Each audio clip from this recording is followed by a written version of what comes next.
माता जी ये मोबाइल से डिवाइस से कर रहे हैं क्या? ये बिल्कुल छोटा दिख रहा है मुझे तो। जी प्रभु जी। एक अभी ये कैसे दिखेगा सभी को? प्रभु जी हम तो हमेशा मोबाइल से शेयरिंग। स्क्रॉल कीजिए माता जी, थोड़ा ऊपर कीजिए स्लाइड को। इसको नहीं, इसको नहीं हॉरिजॉन्टल नहीं, में करके रोटेट करिए, तब बड़ा होगा क्या फुल स्क्रीन पे? जी जी।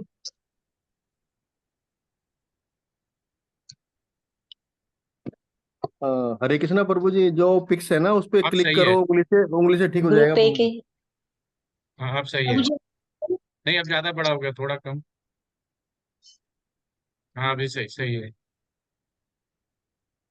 आप सही है, बिल्कुल सही है।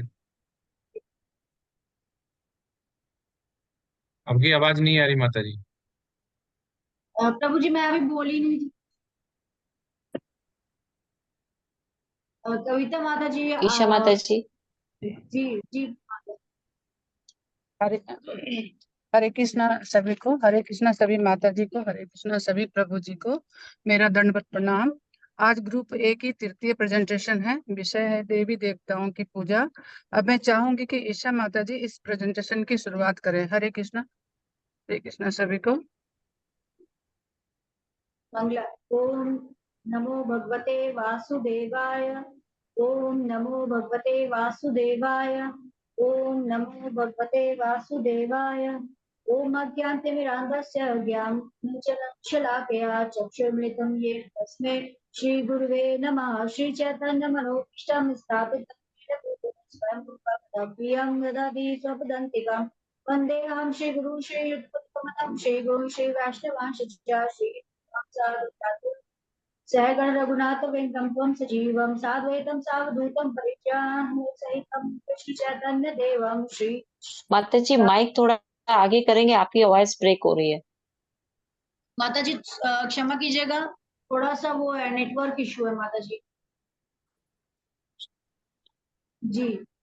श्री राधा कृष्ण पादान सैगण ललिता श्री विशाखान्वितश्च हे कृष्ण करुणा सिंधु दीन बंधु जगतपते गोपेश गोपिकांता राधाकांता नमस्तुते तप्त कंचन गौरंगी राधिके वृंदवनेश्वरी कृष्णानुस्तुते देवी प्रणमामि हरिप्रिये वाञ्छकल्पत्र रूपस्य कृपा सिंधु एव च पतितानां वैष्णवेभ्यो नमो नमः। श्री कृष्ण चैतन्य नित्यानंद श्रीवासी गौर भक्त वृंद नमः। ओम विष्णुपादाय कृष्ण पृष्ठाय भूतले श्रीमते भक्ति वेदांत स्वामिने इति नामिने नमस्ते सरस्वते देवी गौरवाणी प्रचारिणे निर्विशेष शून्यवादी पश्चात देश तारिणे तुलसी प्रणाम मंत्र वृंदाय तुलसी देव्याय प्रियाय केशव सचा कृष्ण भक्ति करते देवी सत्यवते नमो नमः।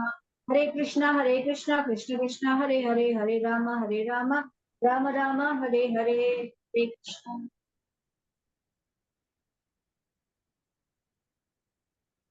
हरे कृष्णा सभी प्रभु जी को, हरे कृष्णा सभी माता जी को का दंडवत प्रणाम।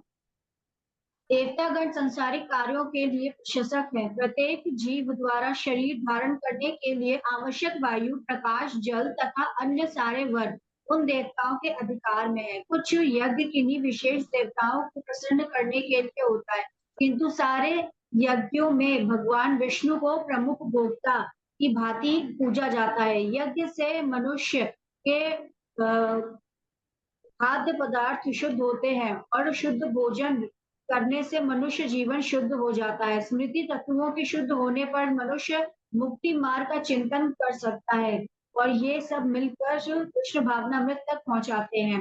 वेदों में विभिन्न देवताओं की भिन्न भिन्न प्रकार के यज्ञों की संस्कृति है, परंतु वह सब भगवान को ही अर्पित किए जाते हैं। सामान्य व्यक्तियों के लिए कम से कम 5 यज्ञ आवश्यक है, जिन्हें पंच महायज्ञ कहते हैं। भगवान बताते हैं कि जो लोग इंद्र तृप्ति के लिए यज्ञ करते हैं वह चोर श्रेणी में आते हैं और जो वह भौतिक जीवन में फंसते जाते हैं और प्रकृति नियमों द्वारा दंडित होते जाते हैं। भौतिकतावादी चोरों को कभी जीवन लक्ष्य नहीं होता, उन्हें केवल इंद्र तृप्ति की चिंता रहती है। चैतन्य महाप्रभु जी बताते हैं कि यज्ञ की सरल विधि है संकीर्तन यज्ञ करना जो कृष्ण भावनामृत तक पहुंचाता है। अब मैं अपनी वाणी को यहीं पर विश्राम दूंगी और मैं चाहूंगी कि अनीता माता जी इस प्रेजेंटेशन को आगे बढ़ाएं। हरे कृष्णा। हरे कृष्णा सभी प्रभु जी को, हरे कृष्णा सभी माता जी को दंडवत प्रणाम। इस संसार में मनुष्य सकाम कर्मों में सिद्ध चाहते हैं, फलस्वरूप वे देवताओं की पूजा करते हैं। निसंदेह इस संसार में मनुष्यों को सकाम कर्म का फल शीघ्र प्राप्त होता है।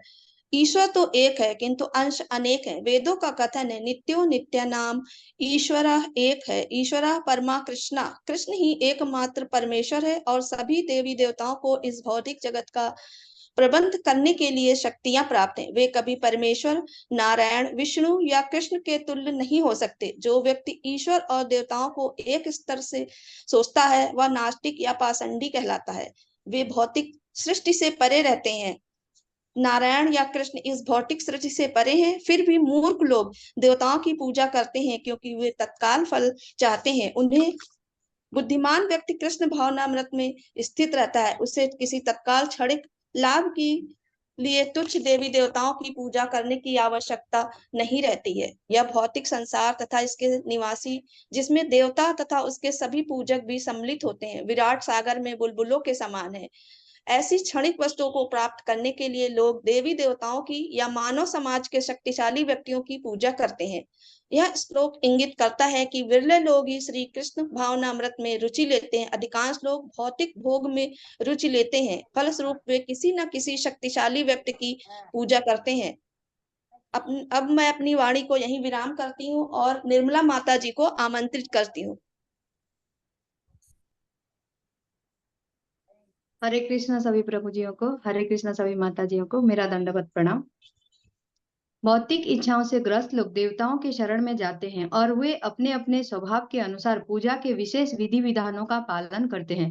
भौतिक कलमश से मुक्त लोग भगवान की शरण ग्रहण करते हैं और उसकी भक्ति में तत्पर रहते हैं। श्रीमद् भागवत में कहा गया है कि मनुष्य को चाहिए कि स्वयं को वासुदेव के प्रति समर्पित करे और उनकी पूजा करे, चाहे वह भौतिक इच्छाओं से रहित हो या भौतिक इच्छाओं से पूरित हो या भौतिक कलमश से मुक्त चाहता हो। जैसा कि भागवत में कहा गया है, अकाम सर्व कामो वा मोक्ष काम उदारधि तीव्रेण भक्ति योगेन यजेत पुरुषं परम।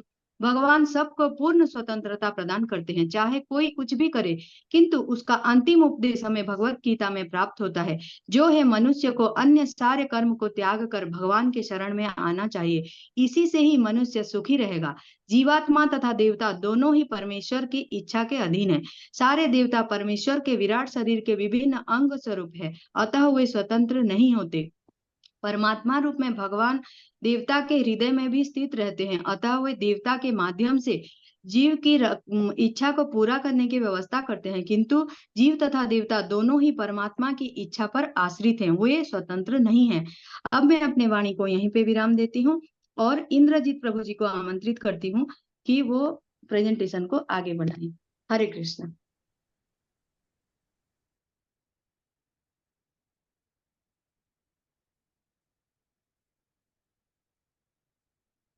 इंद्रजीत प्रभु जी, हरे कृष्णा। सॉरी, मैं म्यूट था। हरे कृष्णा सभी प्रभु जी को, हरे कृष्णा सभी माता जी को दंडवत प्रणाम।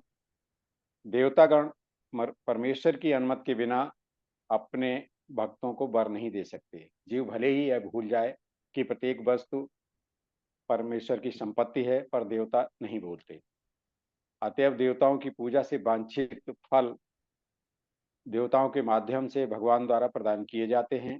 अल्पज्ञानी मनुष्य मूर्खतावश देवताओं के पास जाते हैं, किंतु शुद्ध भक्त आवश्यकता पड़ने पर परमात्मा से याचना करता है। मांगना शुद्ध भक्त का लक्षण नहीं है। जो व्यक्ति भगवान की पूजा के साथ साथ भौतिक भोग की कामना करता है वह परस्पर विरोधी विचार वाला होता है। भगवान की भक्ति और देवताओं की पूजा समान स्तर पर नहीं की जा सकती। देव पूजा भौतिक तथा भगवत भक्ति नितांत आध्यात्मिक है। जो जीव भगवत धाम जाने का इच्छुक है उसके मार्ग में भौतिक इच्छाएं बाधक हैं, अतः भगवान के शुद्ध भक्त को भौतिक लाभ प्रदान नहीं किए जाते, जिसकी कामना अल्पज्ञ मूर्ख जीव करते हैं, जिसके कारण वे देवताओं की पूजा में लगे रहते हैं। देवताओं के उपासक संबंधित देवलोकों को जाते हैं, किंतु भक्त भगवान के परम धाम को जाते हैं। न केवल सारे देवता अपितु सामान्य जीव भी परमेश्वर के विराट रूप के अंश हैं और सभी के कार्य अलग अलग हैं। यदि कोई देवताओं को तथा अपने आप को परमेश्वर का अंश मानता है तो उसे पूर्ण ज्ञान है। देवताओं की उपासना से प्राप्त होने वाले वर नाशवान तथा क्षणिक होते हैं। परमेश्वर की भक्ति कृष्ण भावनामृत में संलग्न व्यक्ति ज्ञान से पूर्ण दिव्य आनंदमय धाम की प्राप्ति करता है। परमेश्वर असीम है, अतः अपने भक्तों पर उनकी कृपा भी असीम होती है। हरे कृष्णा। अब मैं अपनी वाणी को यहीं पर विराम देते हुए प्रेजेंटेशन को आगे बढ़ाने के लिए कप्ता माता जी को आमंत्रित करता हूँ। हरे कृष्ण प्रभु जी, हरे कृष्ण माता जी। तीनों वेदों का ज्ञाता सोमरस पान करते हुए पाप कर्मों से शुद्ध होकर यज्ञों द्वारा अप्रत्यक्ष रूप से मेरी पूजा करते हैं और स्वर्ग की प्राप्ति की प्रार्थना करते हैं। पुण्यवान होकर वे स्वर्ग जाते हैं और देवताओं के जैसा आनंद भोगते हैं। स्वर्गिक इंद्रिय सुख भोगने से उनके पुण्य कर्मों के फल क्षीण हो जाते हैं और वे पुनः इस मृत्यु लोक में लौट आते हैं।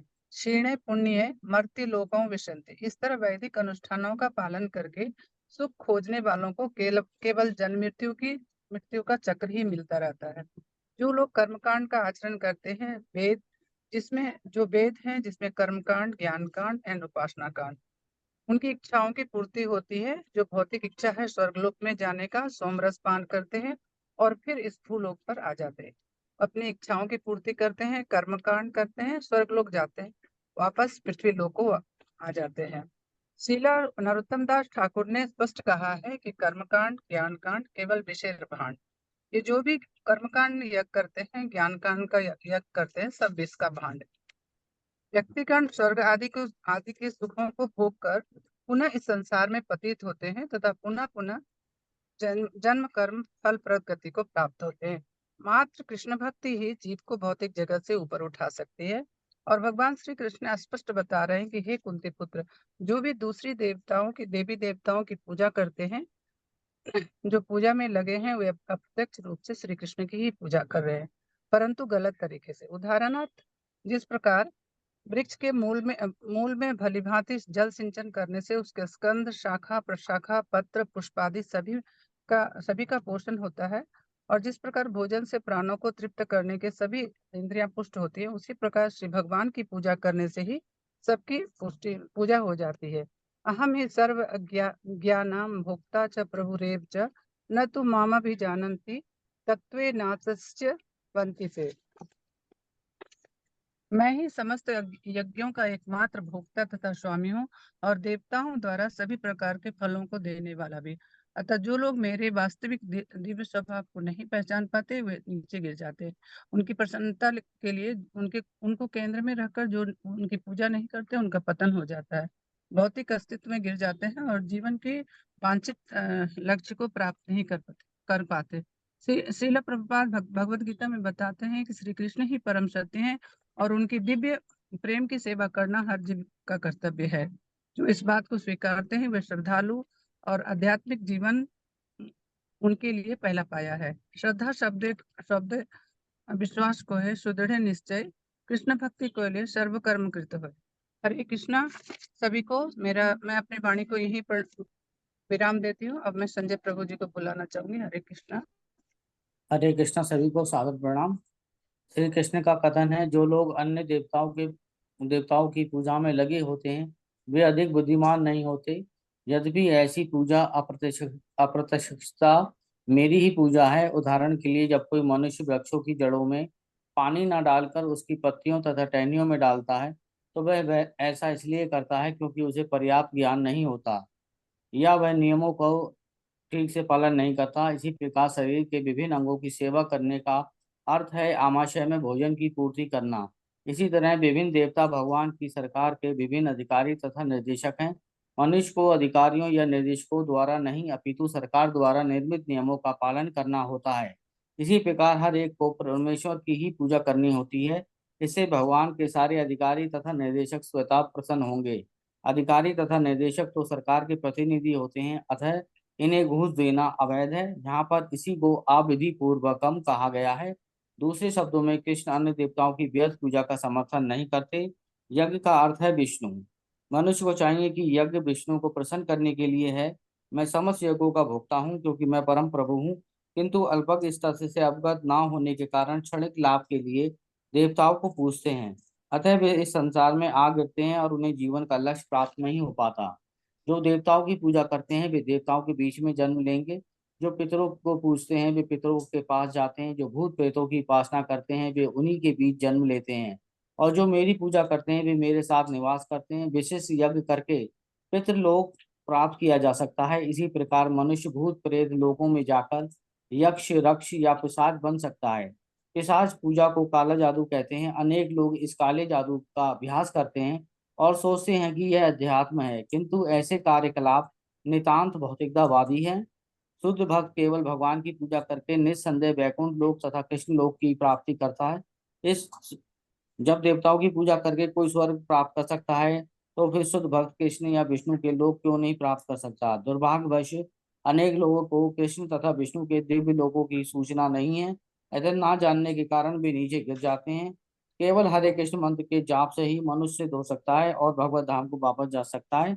अब मैं अपनी वाणी को विराम देता हूँ और प्रवीणा माता जी को आमंत्रित करता हूँ कि वो इस प्रेजेंटेशन को आगे बढ़ाएं। हरे कृष्णा।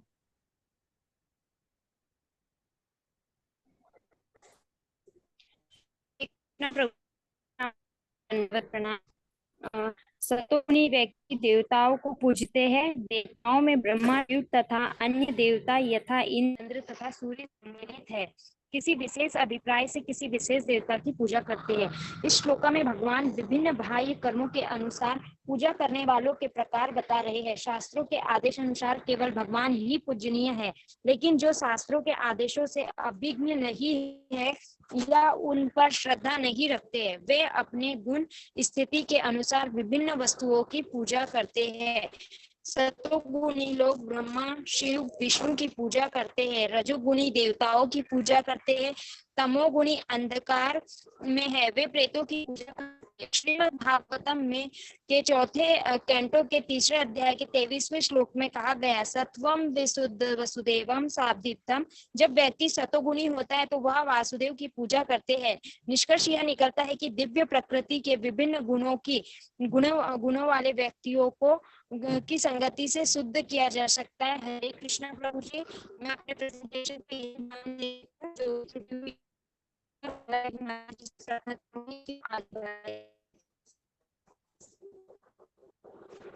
हरे कृष्णा। अब हम इस प्रेजेंटेशन को यहीं पे समाप्त करते हैं। हम में से किसी भी प्रकार की कोई भी त्रुटि हुई हो तो हमें क्षमा करें। साथ ही प्रभुपाद जी का भी धन्यवाद करना चाहूंगी कि उनके आशीर्वाद से हमें भक्ति प्राप्त हुई। अब मैं वैष्णव प्रणाम मंत्र का उच्चारण करके इस प्रेजेंटेशन को यहीं पे समाप्त करती हूँ। वाञ्छकल्पतरुभ्यश्च कृपा सिन्धुभ्य एव च पतितानां पावनेभ्यो वैष्णवेभ्यो नमो नमः। हरे कृष्ण कृष्ण कृष्ण हरे हरे, हरे राम राम राम हरे हरे। हरे कृष्ण।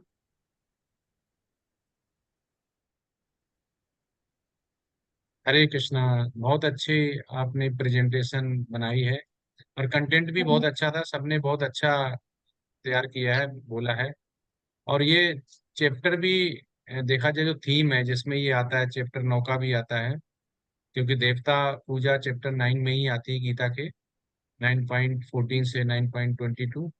तो इसमें हम अगर देखते हैं तो जो अभी भगवत गीता से अगर देखा जाए, जो हमारी अभी स्थिति है देखा जाए, वो देवताओं की वजह से ही है। क्योंकि हम पैदा होते हैं, देखते हैं कर्म कांड, और हमारा कर्म कांड देखते देखते हम इतनी श्रद्धा रखने लगते हैं, उसी को समझने लगते हैं कि यही स्वर्ग है यही नरक है, उसी के बीच में जाते हैं। लेकिन जब हम आगे और पढ़ते हैं, जो साइकिल होती है कि हमें वेद शास्त्र दिए, वेद शास्त्र को हम पढ़ते हैं, उसके हिसाब से अगर हम करते हैं तो वर्षा होती है, वर्षा होती है तो अन्न होता है, अन्न होता है तो हम प्रसादम बनाते हैं। प्रसादम है कौन है? प्रसादम अगर भोग लगा के नहीं खाते और हम पाप खा लेते हैं। तो हमें कुछ तो समझ में आता है कि हम यहाँ तक तो सही होते हैं कि हम देवताओं की पूजा करते हैं, लेकिन हम ये नहीं समझ पाते हैं कि जीव की स्थिति क्या है और देवता क्या है। और भगवान और देवता अगर दोनों ही हैं तो भगवान ने ही पूजा बनाई और भगवान ने ही देवता बनाए और भगवान ने ही भक्ति बनाई।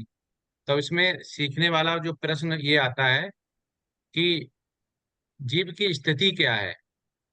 पहला, जीव की जो स्वाभाविक स्थिति है उसका एविडेंस के साथ बताना कि जीव की स्वाभाविक स्थिति क्या है। दूसरा ये है कि भगवान ने ही पूजा बनाई, भगवान ने ही भक्ति बनाई, तो फिर दोनों क्यों बनाए उन्होंने, भगवान ने दोनों क्यों बनाए। तीसरा प्रश्न ये आता है कि भगवान और देवताओं, जो बोला गया कि हम कर्म कांड करते, भगवान ने बोला कि वो भी सृष्टि चलाने के लिए है। तो इसको उदाहरण के साथ हम कैसे समझ पाए, अगर हम देवताओं की पूजा नहीं करें तो क्या होगा और देवताओं की पूजा करें तो क्या होगा। ये 3 प्रश्न है इससे। हरे कृष्ण प्रभु जी, दंडवत प्रणाम। मैं आप पहले का बताइए। उत्तर देने जी, मैं पहले एक प्रश्न प्रभु जी, जो पहला प्रश्न था आपका वो ये था कि मतलब पूजा पाठ में क्यों ऐसे लोग देवी देवताओं को पूजने लगते हैं और ये सब। तो इसका उत्तर ये है कि अभी भी वो आधे से ज्यादा भौतिक जीवन में है, और दूसरी जो चीज है वो ये है कि उनको आधे से ज्यादा तो पता ही नहीं है कि प्रभु के ही सारे अंश हैं। तो इसको लेके भी एक तो दुविधा सबको रहती है, क्योंकि जैसे अगर हम एग्जाम्पल, आपने बोला कि मैं एग्जाम्पल देके, तो अगर हम इसका एग्जाम्पल को लेते हैं उदाहरण, तो उदाहरण के तौर पे जैसे कई पंडित होते हैं या कुछ भी हैं जो आजकल मतलब आप देखेंगे भगवान के नाम पे कुछ अर्निंग भी कर रहे हैं, कुछ भी कर रहे हैं, तो वो किसी को कहेंगे कि आप काला तागा बांध दीजिए, आप कुछ नहीं तो इतना सोमवार इतना व्रत कर लीजिए तो इतना आपका ये हो जाएगा, ये हो जाएगा। तो जो लोग हैं जिनको नहीं पता कि सर्वश्रेष्ठ हमारे प्रभु श्री कृष्ण जी हैं, तो वो इन सब जंजाल में फंस जाते हैं। जो लोग आध्यात्मिक गुरु का सिर्फ ढोंग तो रचते हैं, लेकिन वो आध्यात्मिक होते नहीं है। सिर्फ उनके जैसे भगवत गीता में भी एक जगह चैप्टर में लिखा है कि कई ऐसे मनुष्य भी होंगे, जीव होंगे इस दुनिया में, जो मेरे नाम से ही अर्निंग करेंगे, मेरे नाम से ही कमाएंगे, और लेकिन वो फैलाएंगे गलत वाणियां। तो इसी को ध्यान में रखते हुए लोग तो देवी देवता को इससे पूछते हैं क्योंकि उनको लगता है कि अगर आज हमने ये कर लिया, और कुछ उनका जो माइंड सेट है वो भी इसलिए है कि आज हमने अगर ये चीज कर ली तो शायद हमारे बन जाएगा। लेकिन ये नहीं पता कि जो निर्देश है वो हमारे श्री कृष्ण जी की तरफ से ही आ रहा है, और जब तक उनका आदेश नहीं आता तब तक कोई किसी का भी कार्य पूर्ण नहीं हो सकता, क्योंकि वो एक कर्म चक्र के हिसाब से ही चलता है। परंतु लोगों को ऐसा लगता है कि वो परंतु लोगों को ऐसा लगता है कि वो जो है देवी देवता कर रहे हैं, अ, ना कि हमारे प्रभु श्री कृष्ण, क्योंकि अभी उनको इस चीज के बारे में पता ही नहीं है कि सबसे सर्वश्रेष्ठ हमारे श्री कृष्ण जी हैं, जिनके अंश से सारे देवी देवताओं को हुआ है, उत्पन्न हुई है। तो बाकी कोई त्रुटि हुई हो तो क्षमा कीजिए। हरे कृष्ण। माता जी ने सही बताया, लेकिन अभी भी ये है कि जी जीव की स्थिति क्या है, जीव की स्वाभाविक स्थिति क्या है, और भगवान ने ही पूजा बनाई, भगवान ने ही भक्ति बनाई, तो दोनों भगवान ने क्यों बनाए हैं, तो दोनों में क्या अंतर है। और उदाहरण के साथ अगर हम देवताओं की पूजा नहीं करते हैं तो होगा क्या, अगर भगवान की पूजा करते हैं, जब देवता बनाए हैं तो क्या भगवान ने बोला कि देवताओं की पूजा करना है, अगर देवताओं की पूजा नहीं करनी तो देवता बनाए क्यों हैं। प्रभु जी, वो देवता एक तो भगवत गीता का एक हिस्सा, उसमें एक जगह पे लिखा भी है कि हमें सारे देवी देवताओं को ये नहीं कि अनादर करना है, हमें उनको भी ठीक है पूजना है। ये नहीं कि अगर हम कहीं से निकल रहे हो देवी देवता के देखे नहीं, ऐसे नहीं करना।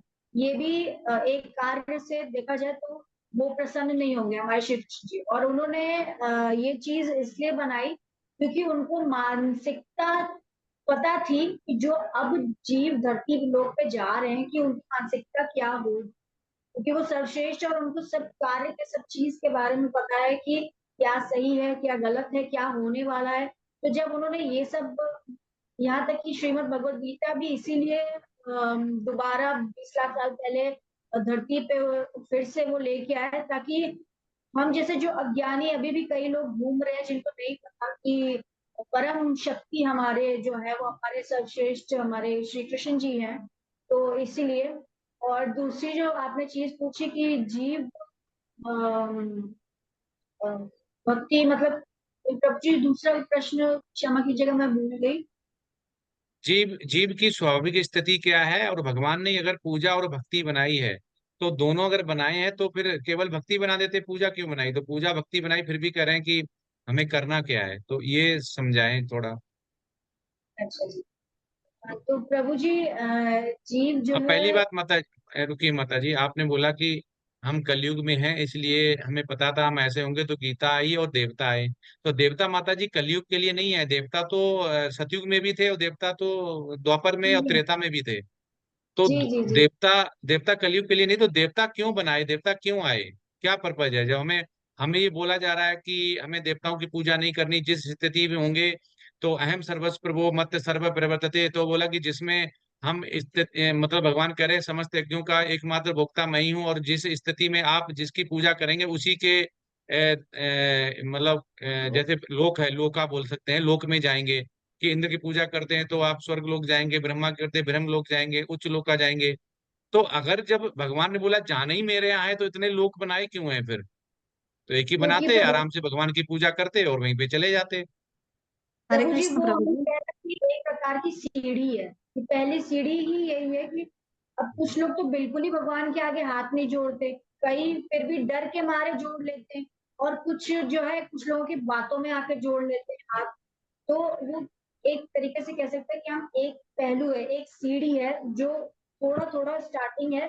फिर जब इंसान या जीव उस चीज को जानने लगता है, तब फिर वो उसमें समझने लगते हैं कि हाँ, क्या सब चीजों में अंतर है, और तभी वो तंत्र मंत्र और ये सब जो आजकल होते हैं उन सबसे बाहर, जब तक वो नहीं।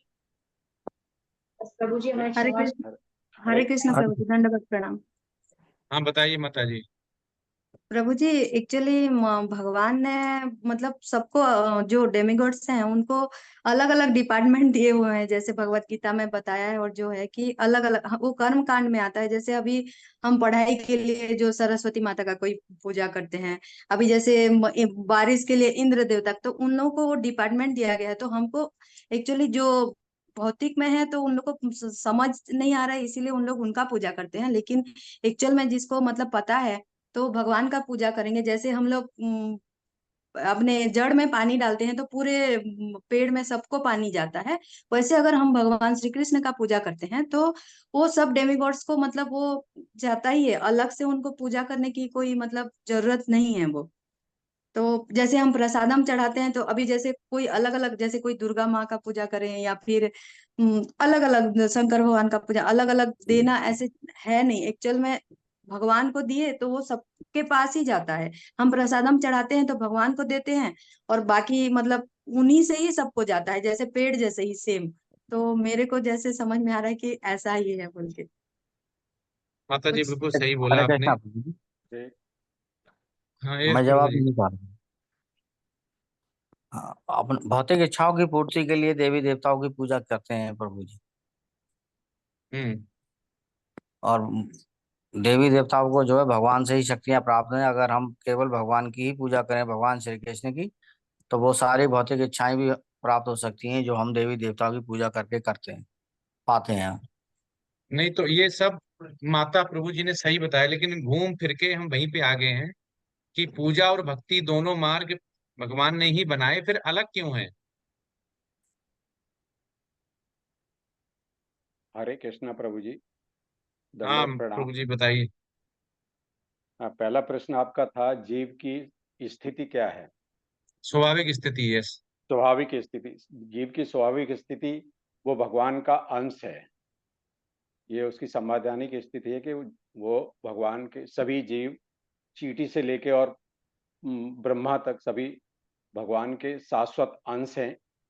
इसलिए उनका ये कर्तव्य है कि वो उनकी ही एकमात्र पूजा करें, उनकी सेवा करें, क्योंकि वो हम उनके एक अंश हैं। जिस तरह से वृक्ष की पत्तियां, शाखाएं सब के अंश होते हैं।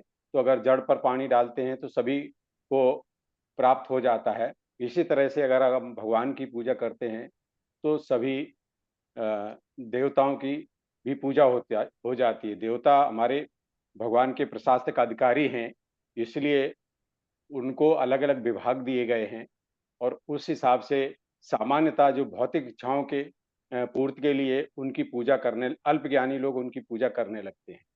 परंतु वास्तव में जो ज्ञानी है, ज्ञानी मतलब वो व्यक्ति जो जानता है कि मैं शरीर नहीं आत्मा हूँ, और पूर्ण ज्ञानी वो है जो जानता है कि वो आत्मा है और भगवान का अंश है, इसलिए वो भगवान की पूजा करे। ये पूर्ण ज्ञान यही है, इसको महात्मा कहते हैं कि वो उनका अंश है, इसलिए उनकी प्रेममयी पूजा करे। जो अल्पज्ञानी हैं वो देवताओं की पूजा करते हैं और उनको क्षणिक और नाशवान लाभ प्राप्त होते हैं, परंतु जो भगवान की पूजा करते हैं उनको दिव्य धाम की प्राप्ति होती है और साथ साथ अन्य सारी इच्छाओं की पूर्ति होती है। हरे कृष्ण प्रभु। परवेश गोयल जी। बहुत बढ़िया बताया प्रभु जी। लेकिन इसमें थोड़ा हम ऐड करते हैं कि जो अंश तो हैं हम, लेकिन हमारा जो आचार लोग बोलते हैं, और चैतन्य चरितामृत जो सीसी मध्य है उसमें 20 जो है चैप्टर के, उसमें आता है कि जीव की स्वाभाविक स्थिति बताई गई है कि जीव स्वरूप है या कृष्ण नित्य दास। हमारा क्या है, जैसे हम दीक्षा लेते हैं तो हमारा लग जाता है, दास लग जाता है। तो हमारी जो स्वाभाविक स्थिति है वो दास है। जब दासता भाव आता है तो प्रभुपाद अपने तात्पर्य में लिखते हैं कि भगवान श्री कृष्ण को अगर डायरेक्ट हम पूजा या अर्पण करते हैं तो उससे ज्यादा वो खुश होते हैं जब किसी भक्त के द्वारा बताए गए मार्ग पर चल के पूजा करते हैं। मतलब भक्तों की अगर हम भक्ति करते हैं, प्रचार प्रसार करते हैं कि जो हमें गुरु परंपरा में मिला हुआ है, जो कि प्रभुपाद के शिष्य हैं, उनके शिष्य हैं, अगर मैं उनके प्रचार प्रसार में लगते हैं तो भगवान बहुत खुश होते हैं। क्योंकि भगवान अपनी भक्त की, जैसे प्रभुपाद ने बोला कि 16 माला जपेंगे तो भी हमें भगवत धाम मिल जाएगा। अब इसको कोई चैलेंज नहीं करने वाला है कि, क्योंकि प्रभुपाद ने बोला, वो भगवान के भक्त हैं, उन्होंने बोला ये 64 माला थी, पहले 192 थी, उन्होंने बोला कि नहीं कलयुग में है ये। तो अगर अब भगवान, अब ये बात आती है कि अगर 64 थी तो 64 में ही भगवत धाम मिलेगा, 16 में नहीं। नहीं, ऐसा नहीं है। क्योंकि भगवान क्या होते हैं, भक्त की जो इच्छा है, भक्त की जो मनोकामना है, अपने स्वाभाविक स्थिति जो है उसके लिए वो पूर्ण जरूर करते हैं, जो अगर हमें मिल ली। अब दूसरा ये आता है कि हमारी स्वाभाविक स्थिति क्या होगी। तो जीव और हम में देवता और हम में ज्यादा अंतर नहीं है। जीव जो देवता हैं थोड़े उच्च कोटि के जीव तत्व हैं, और हम अभी बद्ध जीव हैं, इतना फर्क है। जीव दोनों ही हैं। अब अब लास्ट प्रश्न जो है वो अभी भी उसका आंसर नहीं मिला है कि भक्ति और पूजा मार्ग दोनों ही बनाए हैं भगवान ने। तो बनाए ही क्यों जब हमें भक्ति करनी है? तो पूजा मार्ग क्यों बनाया? अगर दोनों भगवान ने बनाए तो क्यों बनाए? और उसको अगर काटना है, अगर इसको कन्विंस करना है तो कैसे कर सकते हैं? हरे ये हरे लास्ट हरे कृष्ण प्रश्न बचा है। प्रभु जी। परवेश प्रभु जी जवाब हरे के लिए हरे हैंड रेज किए। हरे कृष्णा प्रभु जी, दंडवत प्रणाम। हाँ, यस प्रभु जी। प्रभु जी, जैसे हम भौतिक जगत और एक आध्यात्मिक जगत अलग अलग हैं दोनों, और यदि हम भौतिक जगत को लेके चलें तो हमारा जो शरीर है वो हमारे माँ बाप का अंश है। तो इसलिए इसलिए सबसे ज्यादा माँ बाप को माना जाता है। और जो हमारे मामा है, मामी है, चाचा है, चाची है, वो देवी देवताओं के रूप में मान सकते हैं। इसका मतलब ये है कि हम किसी के घर में जाते हैं, हमारे घर में कोई आता है, चाचा मामा जो भी आते हैं, तो हमें सभी किसी का भी निरादर नहीं करना, हमें सबका, क्योंकि पर वो जो चाचा था वो पिता नहीं बन सकते कभी भी। इसी तरह जब हम आध्यात्मिक लाइफ में जाते हैं तो जो हमारा आत्मा है वो भगवान का अंश है। तो और सभी के सभी भगवान के अंश हैं। कोई भी देवी देवता भगवान नहीं बन सकता। वो भी क्यों, इसलिए हम भगवान की पूजा करते हैं। और भगवान की पूजा जो निष्काम सेवा से करता है वो से हमेशा खुश रहता है, और प्रभु से प्रेम करना ही हमारा धर्म कर्तव्य है। जब बच्चा कोई पेट के माँ के गर्भ में होता है तो भगवान के साथ कांटेक्ट होता है कि तुम मेरा हरि भजन करेगा और मैं तुम्हारे नित्य काम करूंगा। यानी कि हमें प्रभु का नित्य दास बन के रहना है, और गुरु की कृपा भी चाहिए। यदि हमारे पास गुरु की कृपा नहीं होगी तो हम भगवान को कभी भी प्राप्त नहीं कर सकते। क्यों? क्योंकि जो गुरु होता है वो भगवान का प्रतिनिधि होता है और हम उसको भगवान के रूप में देखते हैं। इसलिए हमारी जो भक्ति होती है गुरु के बिना अधूरी है। इसलिए गुरु को मानना और भगवान को मानना दोनों ही बराबर है, इसलिए दोनों को मानना चाहिए। और कोई देवी देवता है उनका भी निरादर नहीं करना। हरे कृष्णा प्रभु जी। ठीक है प्रभु जी, आपने बताया काफी, लेकिन अभी भी जो क्वेश्चन है वो सब इधर उधर का बता रहे हैं, जो मेन है वो बता ही नहीं रहे कि पूजा और भक्ति दोनों मार्ग भगवान ने बनाए, फिर अलग क्यों? ये प्रश्न है। मानसी माता जी, हरे मानसी। कृष्ण। हरे कृष्ण माता जी, हरे कृष्ण प्रभु जी। हाँ प्रभु यस। जी, पूजा जो है वो भक्ति का एक अंग है। भक्ति जो है वो निष्काम सेवा है, और पूजा जो करते हैं वो भक्ति का ही एक अंग है। तो अगर हम मतलब जो रोज पूजा कर रहा है पर वो भक्ति नहीं कर रहा है, तो एक तरह का भक्ति का अंग ही कर रहा है। पर अगर कोई भक्ति कर रहा है तो उसके लिए ये जरूरी नहीं कि वो पूजा करे भगवान की।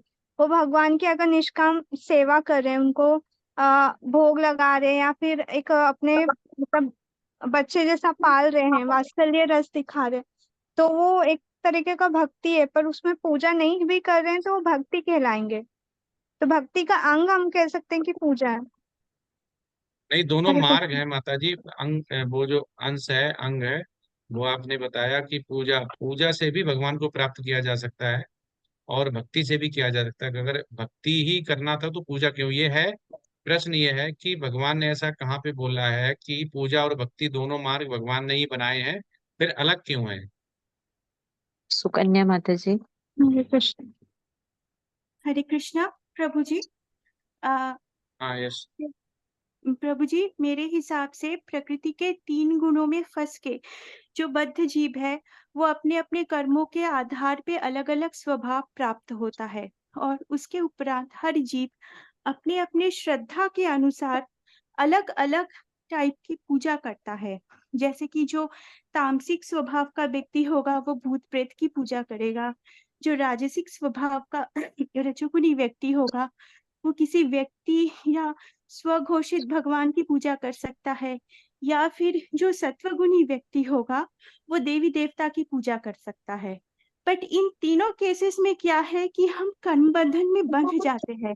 हमें मतलब अगर हम सत्वगुणी में हैं और देवी देवताओं की पूजा कर रहे हैं तो हम बहुत ज्यादा स्वर्ग लोक तक पहुंच सकते हैं, लेकिन वो भी एक कर्म बंधन भी हो गया, क्योंकि हम वहां से जब हमारा पुण्य क्षय हो जाएगा फिर से हमें इस भूलोक में ही लौट के आना पड़ेगा। हम भगवत धाम नहीं जा पाएंगे, क्योंकि वो एक निष्काम भक्ति नहीं है। तो इस वजह से अलग अलग प्राणियों के अलग अलग श्रद्धा अनुसार अलग अलग तरह की पूजाएं होती है। लेकिन अगर कोई व्यक्ति किसी प्रामाणिक गुरु के तत्वावधान में आए और उसको सही मार्गदर्शन, तो वो भक्ति मार्ग में चल के सारे जो विधि विधान है शास्त्रों के, जैसे नवदा भक्ति हो गया, अर्चा विग्रह का पूजा अर्चना हो गया, ये सब विधि विधान अनुसरण करे और प्रामाणिक गुरु के तत्वावधान में आगे बढ़े, तो उसे भगवत भक्ति प्राप्त भी हो सकती है और वो मुक्ति को भी प्राप्त कर सकता है, भगवत धाम जा सकता है। प्रभु जी, हरे कृष्णा। बहुत सुंदर बताया माता जी। इसमें एक तो आंसर आ गया कि पूजा है वो हमें 3 गुणों से बांध के रखती है, तो वो पूजा हमारी तमोगुणी हो सकती है, तमोगुणी रजोगुणी हो सकती है और सतोगुणी हो सकती है। पूजा शुद्ध सतोगुण में भी हो सकती है। लेकिन जी। अभी ये हो गया, प्रश्न फिर वही है, पूजा और भक्ति दोनों मार्ग भगवान ने ही बनाए, तो अलग क्यों? हरे प्रभु जी, कृष्णा प्रभु। इंद्रजीत प्रभु जी। हरे कृष्णा। हरे कृष्णा प्रभु जी। हाँ यस प्रभु। भगवान का आदेश है कि धर्मम तो साक्षात भगवत प्रणीतम, और ममई वांसो जीव लोक जीव भूता समास। भगवान कहते हैं कि प्रत्येक जीव मेरा ही अंश है, तो इस नाते मेरा जो आदेश है उसका उसको पालन करना चाहिए। और भगवान का आदेश है कि वो जो चाहते हैं वो वह करें।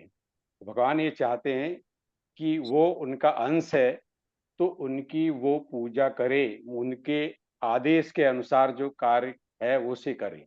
लेकिन जब जीव को स्वतंत्रता सूक्ष्म स्वातंत्र प्राप्त है, क्योंकि वो उनका अंश है, तो इसलिए वो जैसे ही उनके आदेश की अवहेलना करता है तो इस भौतिक युग में आ जाता है। भौतिक युग में माया से वो बद्ध हो जाता है, मायाद से बद्ध होके उसकी भौतिक इच्छाओं के अनुरूप गुण कर्म विभाग के अनुसार वो जो योनि प्राप्त करता है, उस हिसाब से वो पूजा अर्चना प्रकृति के गुण के वशीभूत होकर करने लगता है, तो भक्ति से भटक जाता है। यदि उसे सदगुरु किसी तरह से प्राप्त हो जाता है, ज्ञान मिल जाता है, तो फिर वो पुनः भगवत भक्ति में लग जाता है और भगवान के धाम को प्राप्त हो जाता है। इसलिए भगवान ने जो जीवात्माएं भगवान के आदेश का विद्रोह कर देती हैं, उनके लिए ये मार्ग बनाया है कि भौतिक जगत में ही जो इच्छा है वो अपनी पूर्ति कर लो और वहां देवताओं की पूजा करो। यदि वो भगवान के आदेशानुसार, उनकी इच्छा अनुसार अपना मार्ग भगवत धाम जहाँ वापस आने का मार्ग पकड़ लेता है, तो उसके लिए उन्होंने भक्ति मार्ग बनाया है। हरे कृष्णा प्रभु। धन्यवाद प्रभु जी, आपने बताया। इसका जो आंसर है वो भगवत गीता 4.11 में भगवान खुद बताते हैं। भगवान 4.11 में क्या कहते हैं कि यह यथा माम प्रवदन्ते तास्तैव भजाम्यहम् माम वर्तते वर्तन्ते मनुष्या पार्थ सर्वसा। तो भगवान कहते हैं कि जो भी आप कर रहे हैं, जैसे आपने रजोगुण तमोगुण में सतोगुण कर रहे हैं, आप कर रहे हैं, लेकिन जिस भाव से आप जो भी करते हैं उसका जो फल है, उसकी जो स्थिति है वो मैं ही देता हूं। हमें क्या लगता है कि हम रजोगुण में कर रहे हैं, तो रजोगुण में है इसलिए हमें हमारी स्थिति ये है, हम कर रहे हैं तो ये देवता हमारे लिए ऐसा कर रहा है। वो देवता कुछ नहीं कर रहे हैं, ना इंद्र कर रहे हैं, ना ब्रह्म कर रहे हैं, ना कुछ कर रहे हैं। वो उसमें जो स्थिति है, जो उनका, जो हमारी शरण है, जिसकी हमने शरण ग्रहण की हुई है, भगवान उस स्थिति में उसको परमानेंट कर देता है। तो अब ये आता है कि परमानेंट अगर भगवान कर देता है तो भगवान वहां से उठाता क्यों नहीं? तो भगवान क्या है, गुणातीत है, तो भगवान गुणों में नहीं बनते हैं। और हमारे, अगर हमारे सामने 56 भोग खाना रखा हुआ है, भोजन रखा, प्रसादम रखा, और अगर हमारे हाथ बांध दिए जाएं और एक कमरे में हम अगर बैठे हों, बंद हो, तो हमारे हाथ कौन खोल सकता है? जिसके हाथ पहले से खुले हुए हैं। इस धरा पे कोई भी ऐसा जीव नहीं है जिसके हाथ नहीं बंधे हों, सब किसी न किसी गुणों में बंधे हुए हैं। लेकिन एक गुणातीत है, वो है भगवान श्री कृष्ण, और देवता भी इन गुणों से अछूते नहीं है। तो भगवान ने खुद बताया हुआ है कि मार्ग अलग इसलिए है क्योंकि हम विद्रोह करके आते हैं, स्वतंत्र होना चाहते हैं, हमारी इच्छा होती है। उस इच्छा के लिए उन्होंने ये दुखालय बनाया। अब इस दुखालय को चलाने के लिए उन्होंने अलग अलग डिपार्टमेंट बनाए, जैसे वरुण देवता हो गए, ऐसे करके जल के लिए हो गए, तो जैसे विद्या का सरस्वती मानी जाती हैं। तो ऐसे करके डिपार्टमेंट चलाने के लिए उन्होंने जब सृष्टि बनाई और फिर ये दुखालय बनाया, तो उनको बनाया। लेकिन वो तब भी यही कहते हैं कि जिस भाव से जो जीव है वो शरण ग्रहण करता है, मैं उसमें उसी को उसी हिसाब से स्थिति कर देता हूँ, फल देता हूँ। तो अल्टीमेट क्या हो गया कि देवता भी हमें कुछ नहीं दे पाते हैं। देवता केवल ये कर पाते हैं, आदेश अनुसार जो जहाँ पे स्थित हो गया उसी हिसाब से मजबूर हो जाता है अपने धाम, अपने जो लोक है वहां ले जाने के लिए।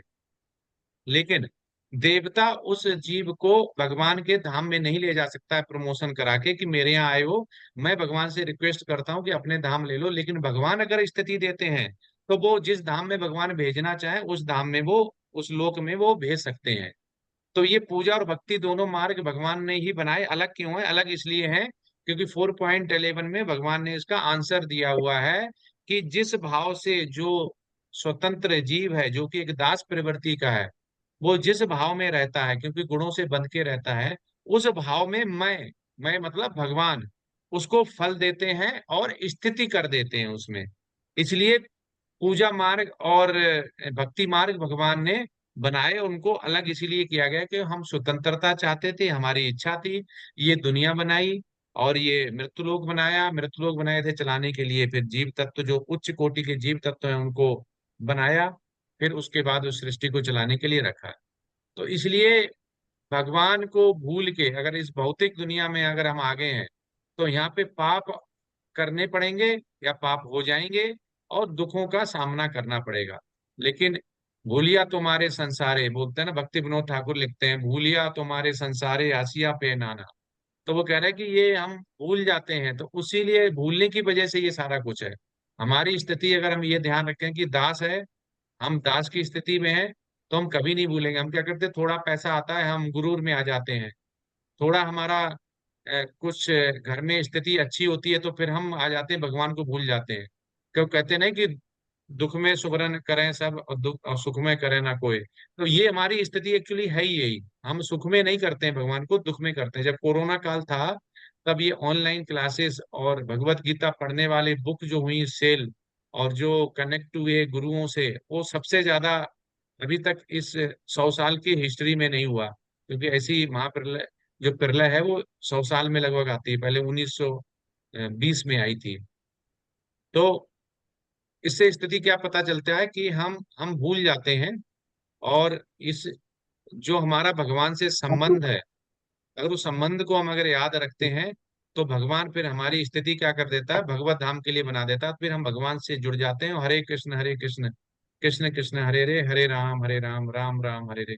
फिर मैं इस जो महामंत्र है इसका फिर हम जान जाते हैं कि यही एक कुंजी है जिससे कि हम भगवत धाम का ताला खोल सकते हैं। हरे कृष्ण। हम नेक्स्ट प्रेजेंटेशन लेते हैं। प्रभु जी नेक्स्ट प्रेजेंटेशन है बी ग्रुप की, और डॉक्टर रजनीश को होस्ट बनाइए, स्क्रीन शेयरिंग करेंगे।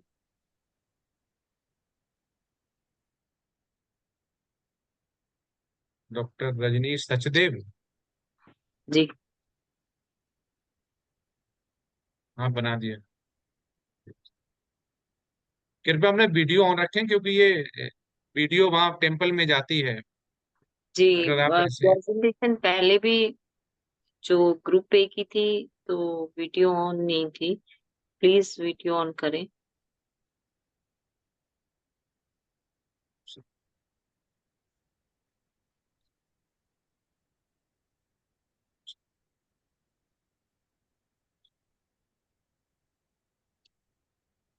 हरे कृष्णा प्रभु जी, हरे कृष्णा माता जी।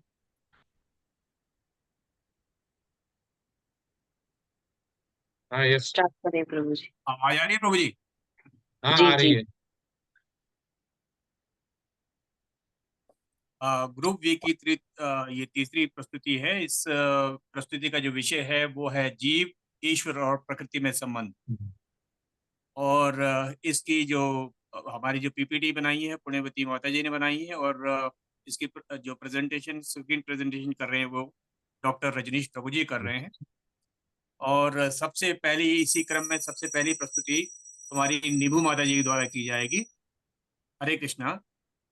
नीबू माता जी अपनी प्रस्तुति प्रारंभ करें। धन्यवाद प्रभु जी। हरे कृष्णा सभी को सादर प्रणाम। जैसे कि विषय है जीव, ईश्वर एवं प्रकृति के बीच संबंध।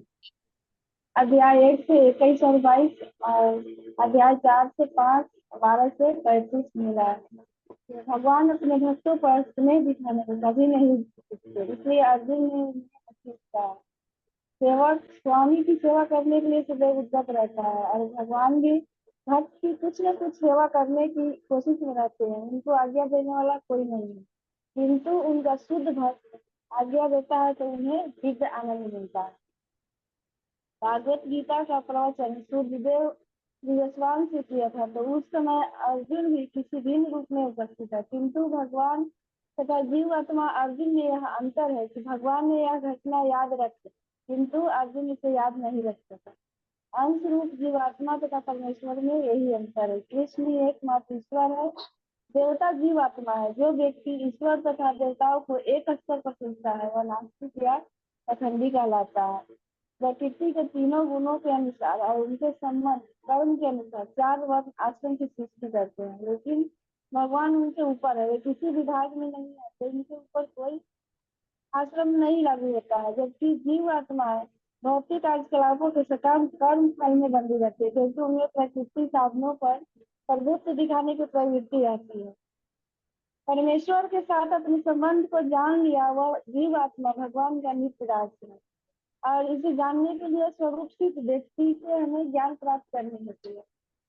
और जब स्वरूप सिद्ध व्यक्ति से ज्ञान प्राप्त होने का परिणाम यह होता है कि सारे जीव भगवान श्री कृष्ण के भिन्न अंश हैं। हरे कृष्णा। यहाँ पर मैं विराम लेती हूँ। अगर मुझसे कोई त्रुटि हुई होगी उसे क्षमा करे। आगे मैं पुण्यवती माता जी से निवेदन करूंगी कि अपनी स्तुति जारी रखिए। हरे कृष्ण। हरे कृष्ण सभी को। प्रभु जी आवाज आ रही है? हरे कृष्णा। जी माता जी आ रही है जी, आवाज आ रही जी। हरे कृष्णा सभी भक्तों को पंचदंडवत प्रणाम। जीव किस प्रकार भौतिक प्रकृति और भगवान से संबंध स्थापित करता है, इसे आज हम जानेंगे। इसको हम तीन कर्ताओं के ज्ञान के द्वारा हम जानेंगे, जिसमें कि आत्मा का ज्ञान, भौतिक प्रकृति का ज्ञान और भगवान का कार्य आता है। जब देहधारी जीव कोई कर्म करता है तो वह इस 9 द्वार वाले नगर में अर्थात भौतिक शरीर द्वारा सुख पूर्वक कार्य करता है। उसमें शरीर का स्वामी जीव ना तो कोई कर्म करता है और ना लोगों को कर्म करने के लिए प्रेरित करता है, ना ही कर्म फल की रचना करता है। वह कर्म इस भौतिक प्रकृति के गुणों के प्रभाव में आकर संपन्न करता है। परमेश्वर, जिन्हें हम विभु कहते हैं, वे ना तो किसी पापों को ग्रहण करते हैं, ना ही पुण्यों को। वह केवल सभी क्रियाकलापों के साक्षी और कार्य करने की अनुमति कहते हैं। क्योंकि जीव का ज्ञान अज्ञान से आवृत रहता है, इसलिए यह मोहग्रस्त रहता है और माया से झगड़ा रहता है। जब ज्ञान के द्वारा अविद्या का विनाश होता है, तब ज्ञान के प्रकाश से अर्थात आध्यात्मिक ज्ञान जब प्रकट होता है तो अज्ञान और अविद्या का नाश हो जाता है। इसका सही उदाहरण हमारे प्रभुपाद जी देते हैं कि जैसे सूर्य प्रकाश आता है तो अंधकार जैसे दूर हो जाता है। आगे है कि कृष्ण सृष्टिकर्ता और प्रलय करते हैं। यहाँ पर कृष्ण स्वयं कहते हैं कि सभी वस्तु और जड़ पदार्थ, चेतन आत्मा जितनी भी उद्गम हुई है वो दोनों कृष्ण से ही हुई है। वो आगे बताते हैं कि हे धनंजय, मैं ही पालन करता हूँ, मैं ही परम पुरुष हूँ और सब कुछ मुझ पर ही आश्रित है। इसका उदाहरण उन्होंने बहुत सुंदर देते हुए कहते हैं कि जैसे मोती धागे से गुंथे रहते हैं, अर्थात संपूर्ण ग्रह सभी मेरी ही अध्यक्षता से टिके हुए हैं और मैं ही सर्वोच्च जो है वो पालन करता हूँ।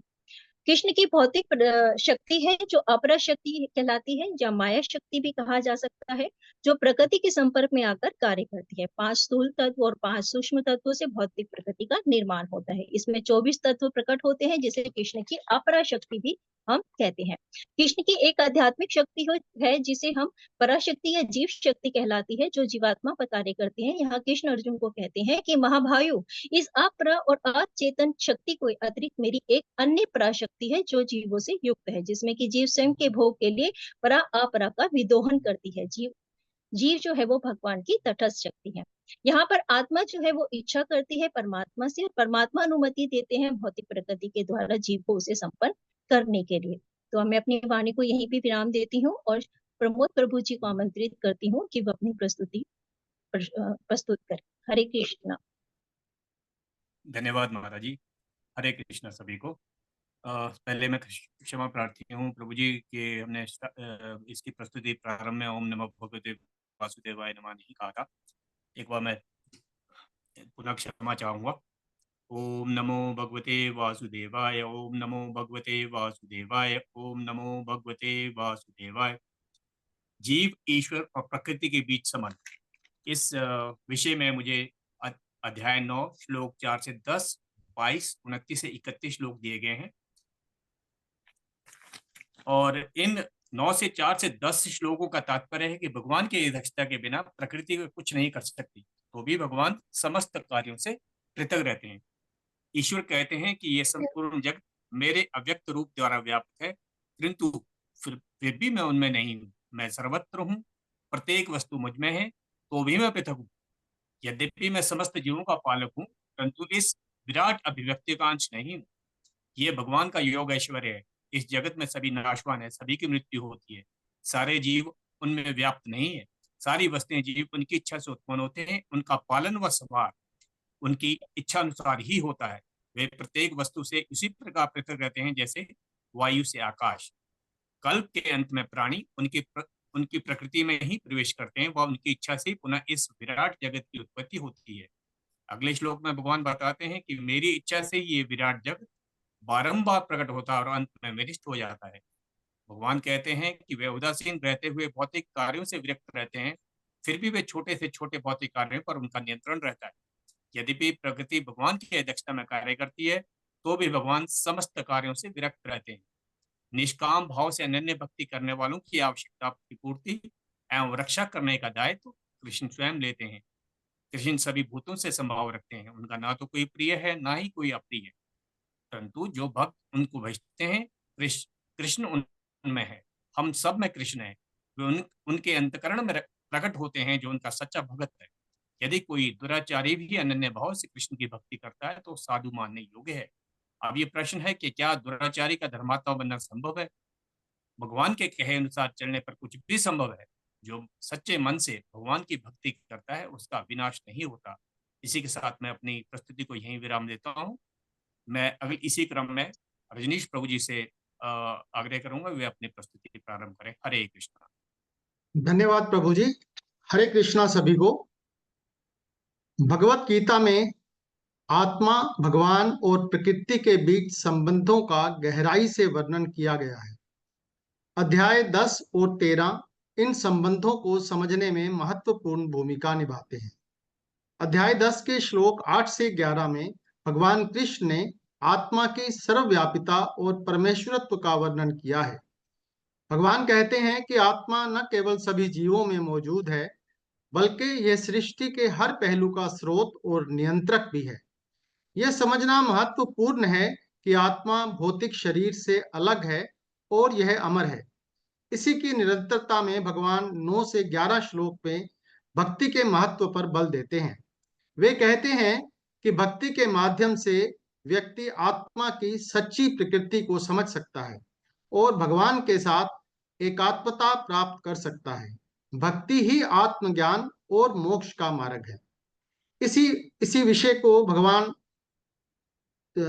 अध्याय 13 श्लोक 1 से 7 में अर्जुन के माध्यम से हम सभी को समझा रहे हैं। जब अर्जुन शरीर और आत्मा के बीच के अंतर के बारे में भगवान कृष्ण से पूछते हैं, तो भगवान कृष्ण हम सभी को समझाते हैं कि शरीर नश्वर है, जबकि आत्मा अमर है।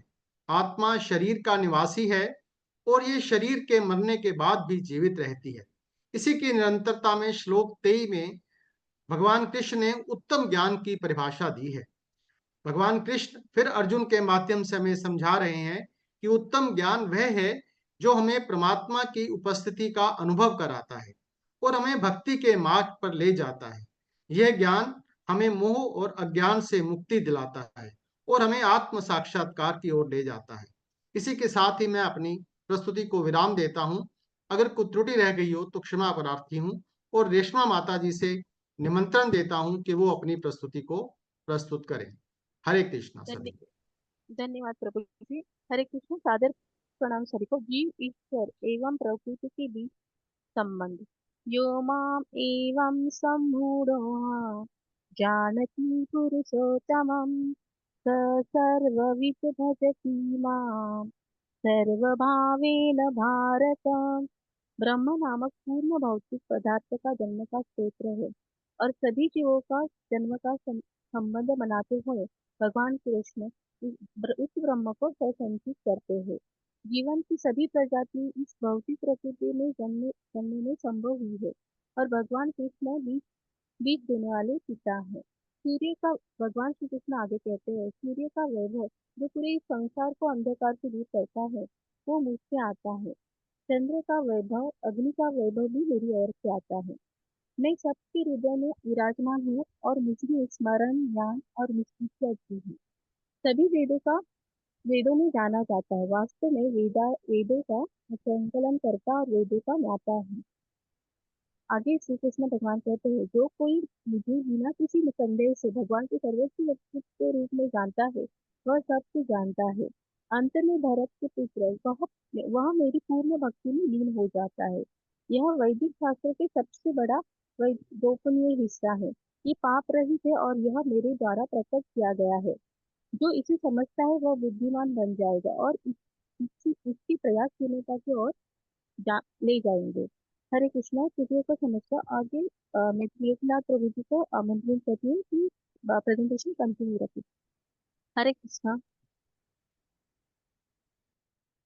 हरे कृष्णा प्रभु जी। त्रिलोकीनाथ प्रभु जी किसी कारण से ज्वाइन नहीं कर पाए, उनकी प्रस्तुति को मैं ही पढ़ रहा हूँ प्रभु जी। हरे कृष्णा।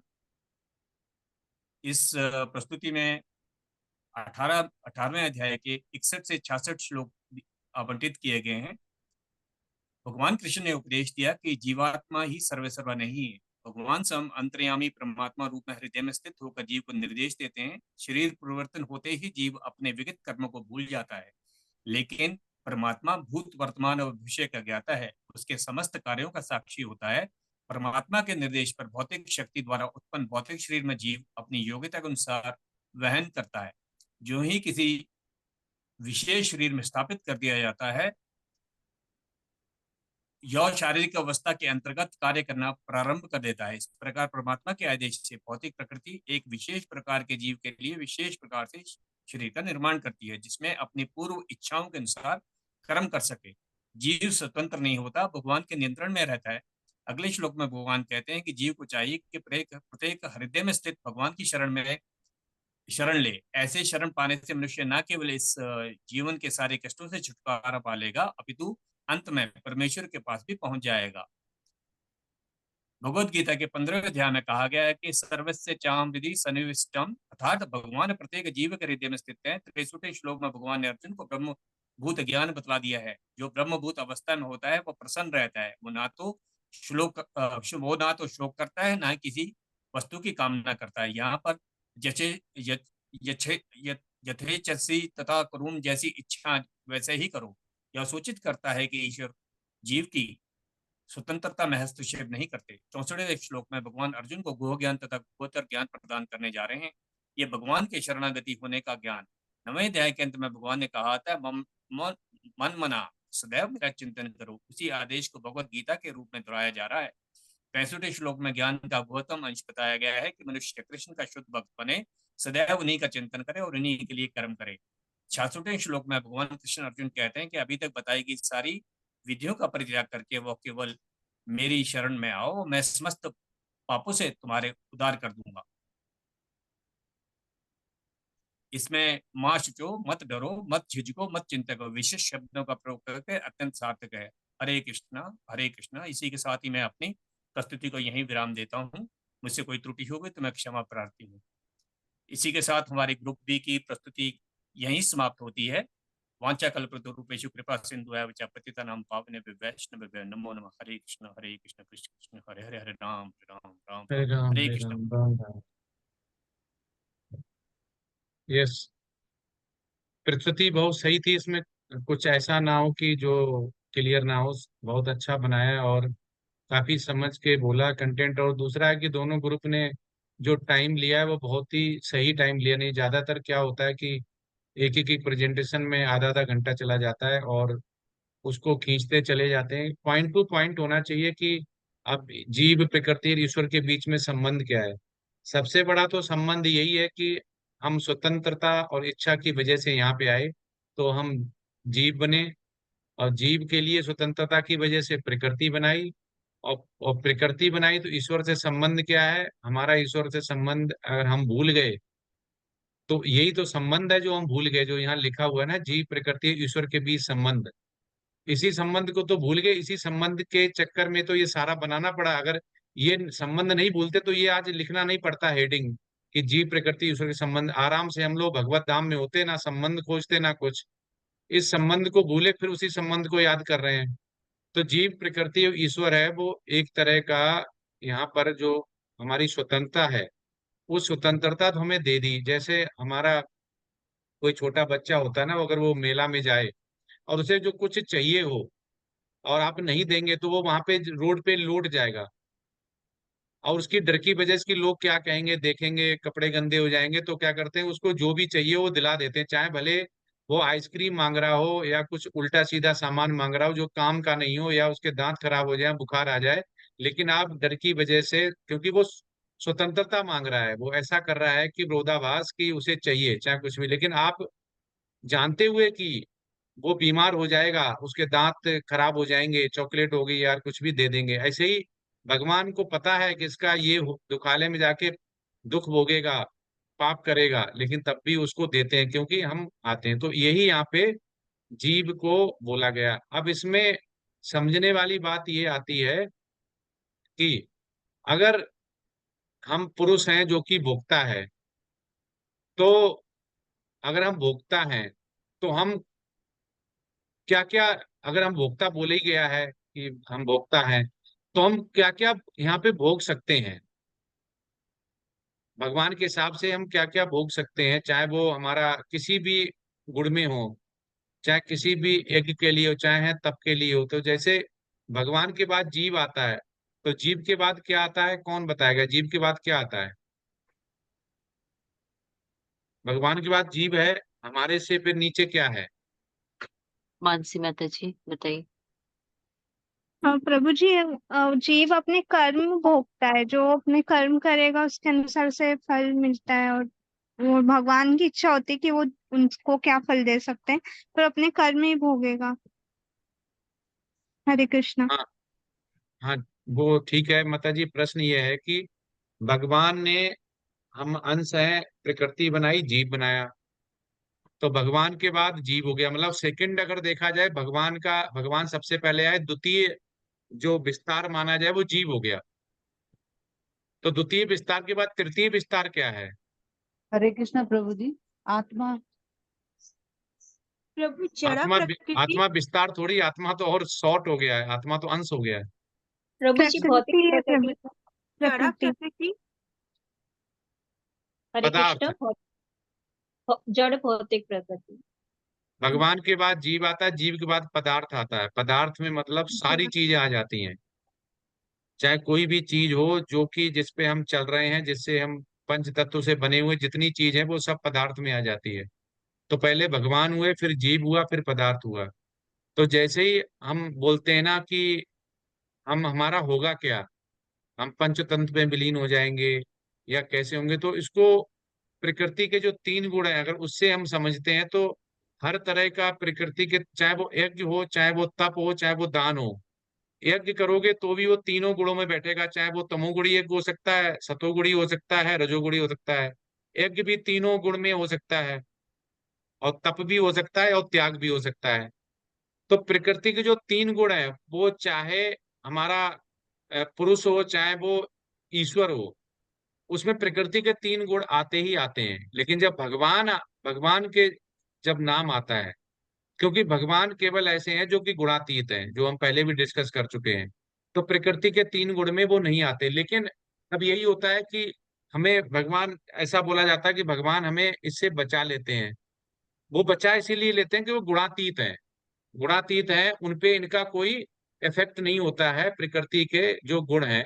तो इसलिए वो हमें भी बचा सकते हैं वैसे ही, क्योंकि ये क्वेश्चन बहुत बार आता है कि हम इनसे कैसे बचें और भगवान हमें कैसे बचा पाएंगे। तो हमारा वही हो जाता है कि भगवान के हाथ खुले हुए हैं, और जिसके हाथ खुले होंगे, अगर हमारे हाथ बंधे हैं जैसे कमरे में हैं, तो अगर हमारे सबके हाथ बंधे हैं तो हमारे हाथ वही खोल पाएगा जिसके हाथ खुले हुए हैं। तो इस दुखालय से, मृत्यु लोक से हमें वही निकाल पाएगा जो इस गुणों में नहीं फंसा हुआ है, जो गुणातीत है। वो कौन है? भगवान। तो इसमें सतोगुण जब आता है तो सतोगुण में जो इसके लक्षण होते हैं वो क्या होता है? दृढ़ होते हैं, शुद्ध होता है, दिव्य होता है। और जो रजोगुण वाले होते हैं वो उनके क्या, आकांक्षाएं बहुत होती हैं, और उनको कामना बहुत होती है, और वो सम्मान के भूखे रहते हैं। प्रकृति के जो तीन गुण हैं। और तमोगुण वाला है, उसके जो लक्षण होते हैं वो आलस्य है, और उसको नींद बहुत आती है, उसे किसी शास्त्र वेद से कोई मतलब नहीं है, और वो प्रमाद बहुत करता है। लेकिन जब ये सब चीज होती है ना, ईश्वर, जीव और प्रकृति, ये सब होता क्यों है? काल की वजह से। अगर घूम फिर के देखा जाए तो ये सब चीजें काल की वजह से है, क्योंकि भगवान ने ही, जो काल है, वो भगवान जो है, भगवान की एक शक्ति है, और वो परम शक्ति है। और ये काल ही सबको नष्ट करता है। जैसे एक छोटी प्रलय आती, फिर बड़ी प्रलय आती है, जहां से हम ना त्यागते हैं शरीर, वहीं से फिर हमारी दोबारा स्टार्ट होता है जब प्रलय चालू होती है। जैसे ब्रह्मा जी सोने जाते हैं, दिन है, फिर रात आई, तो ऐसे करके। तो ये सब कुछ हम अगर देखें तो यहाँ पे हमें एक चीज समझ में नहीं आती है, जब हम देखते रहते हैं कि अभी हम दुखाले में हैं, हम फिर भगवान की भक्ति करेंगे और फिर हम चले जाएंगे। तो ये प्रश्न है कि ईश्वर हो गया, हमने जीव समझ लिया, हमने प्रकृति समझ लिया, हम भगवान की भक्ति कर रहे हैं, फिर हम भगवत धाम जाएंगे। तो मेरा प्रश्न ये है कि अगर भगवत धाम जाएंगे तो क्या कभी हम आएंगे या नहीं आएंगे? कि ऐसा बोलते हैं कि जन्म मृत्यु जरा ब्याध से हमें छुटकारा मिल जाएगा, तो फिर हम, जन्म मृत्यु जरा ब्याध जब बोल दिया गया तो छुटकारा हो गया, तो दोबारा हम नहीं आएंगे। तो अगर इसी इसी वाले थीम से देखा जाए तो हमें ईश्वर मिल गए, हम जीव भी बन लिए, हमने प्रकृति के तीनों गुण भी देख लिए, सब कुछ देख लिया, अब हमारा मोह भंग हो गया। और हम सुख दुख भोग भाग के हम चले गए भगवत धाम। तो अब ये बोला जाता जन्म मृत्यु जरा व्याध से छुटकारा मिल जाएगा। अब हमें छुटकारा मिल गया, भगवत धाम मिल गया, तो इसका मतलब ये समझ लेना चाहिए कि दोबारा हम यहाँ नहीं आएंगे। इसका मतलब क्या है? जन्म मृत्यु जरा व्याध से छुटकारा मिल गया और हम जब भगवत धाम चले गए तो ये हमारा लास्ट जन्म होगा, फिर हम आएंगे कि नहीं आएंगे? नहीं आएंगे प्रभु जी। हरे कृष्णा। भगवत धाम हाँ गए माता जी। मतलब नहीं भगवत वापस। धाम में रहेंगे, नहीं आएंगे प्रभु जी, नहीं। आएंगे लेकिन हम लोग तीनों गुणों से ऊपर उठ के आएंगे, इसमें हमको कोई इस प्रकृति के गुणों से हम लोग का कोई लेना देना नहीं होगा। पार्वती के भगवान के पास आएंगे, जैसे प्रभुपाद भी तो आए थे, वो भी तो हम लोग के जैसे पति को उद्धार के लिए, इसी तरह से भगवान जिसको चाहेंगे अपने पास के रूप में ला सकते हैं। माता जी मुझे तो सुनाई नहीं दिया कुछ भी, आपका हाँ, तो ठीक नेटवर्क इशू है। है। हाँ, माइक थोड़ा पास में करिए। हरे कृष्ण प्रभु जी, वो आवाज आ रही है अभी? नहीं आ रही पता थी नहीं, माता जी, मुझे अब आ रही। सुनाई नहीं दे रहा, साफ नहीं सुनाई दे रहा। नेटवर्क इशू होगा नेटवर्क का इशू लग रहा है मुझे। हाँ, वही मुझे भी लग रहा है क्योंकि अब आ रही है माता जी, अब बोलिए।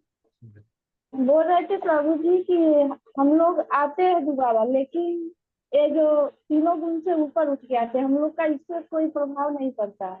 जो भगवत धाम चले जाते हैं उसको कोई भौतिक संसार का लेना देना नहीं होता है, कोई गुण में नहीं बनते हैं। पार्षद के रूप में हम लोग, मतलब जो भी आते हैं जो भगवत धाम से, वो पार्षद के रूप में आते हैं, भगवान का पार्षद बन के जो यहाँ उसका उद्धार करते हैं। लेकिन माता जी हम पहली बार तो भगवत धाम में थे, कभी तो हम आए होंगे ना, तो हम जब आए होंगे तो फिर सारे लोग ही ब्राह्मण और सारे लोग ही सतुगुण में होने चाहिए थे। फिर रजोगुण तमोगुण सतुगुण में कैसे हो गए? फर्स्ट टाइम तो हम सीधे पृथ्वी पे थोड़ी आए, पहले तो हम भगवत धाम होंगे ना। तो उतना तो प्रभु जी पता नहीं, लेकिन इतना है कि जो जीव वहां भी जाके अगर बोलेगा कि हम भोग करेंगे, भगवान के बराबर में हम बनेंगे, भगवान के समान बनेंगे, तो उसको तो भगवान पृथ्वी पर पकड़ देते हैं कि आप विष्णु। वहां जाके भोग करें। हाँ जी क्योंकि माता जब जी। भगवान के बराबर हम बनेंगे तो भगवान के बराबर तो है नहीं, वो तो भोगता राम बोलते वही है, सब कुछ भोगने वाले तो भगवान है, हम लोग नहीं भोग सकते। तो अगर वहां जाके मेरा मन में अहंकार हो जाएगा तो भगवान पृथ्वी पर पकड़ देंगे, तुम यहाँ पर भोग करो।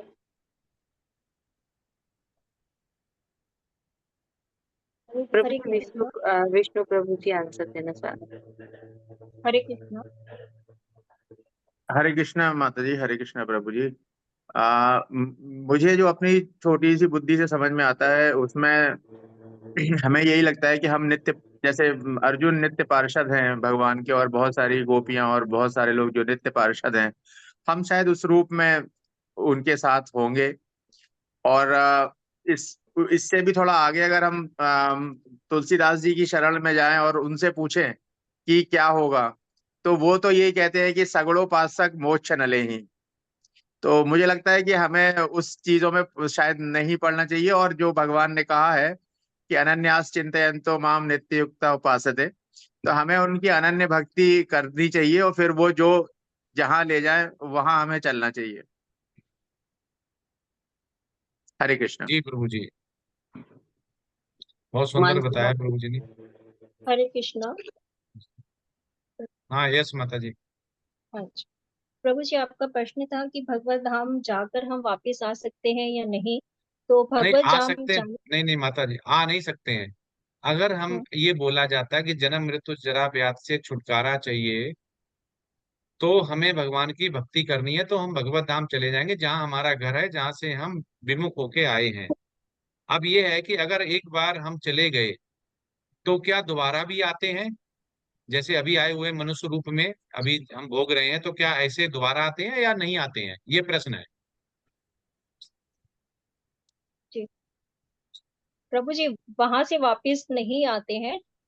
लेकिन अगर हमारी कोई इच्छा रह गई है और वो पूरी नहीं हुई है, या वो जो पार्षद के रूप में कोई आता है, तो भगवान की स्वयं की मर्जी के अनुसार कोई पृथ्वी पर आता है।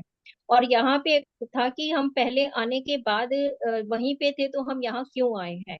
क्योंकि प्रभु जी जहाँ पे जब हम आ जाते हैं तो हम यहाँ पे 3 गुणों से प्रभावित हो जाते हैं। पहले हमारी जो आत्मा या होती है वो आध्यात्मिक शरीर जो होता है वो किसी भी प्रकार की इच्छाएं नहीं रखता, लेकिन इस भौतिक आवरण में आने के बाद हम 3 गुणों से प्रभावित हो जाते हैं, जिसके कारण कि हम यहाँ पे जो है अपने अनुसार जो है और अपने पिछले जन्मों के अनुसार हम यहाँ पे कार्य करते हैं। लेकिन हम कृष्ण भावना भावित हो जाने के बाद हम जरा मृत्यु व्याधि से हम मुक्त हो जाते हैं और कृष्ण के धाम में रह जाते हैं, और वहां से फिर हम वापस नहीं आते हैं जब तक कोई हमारी और इच्छा न रह जाए।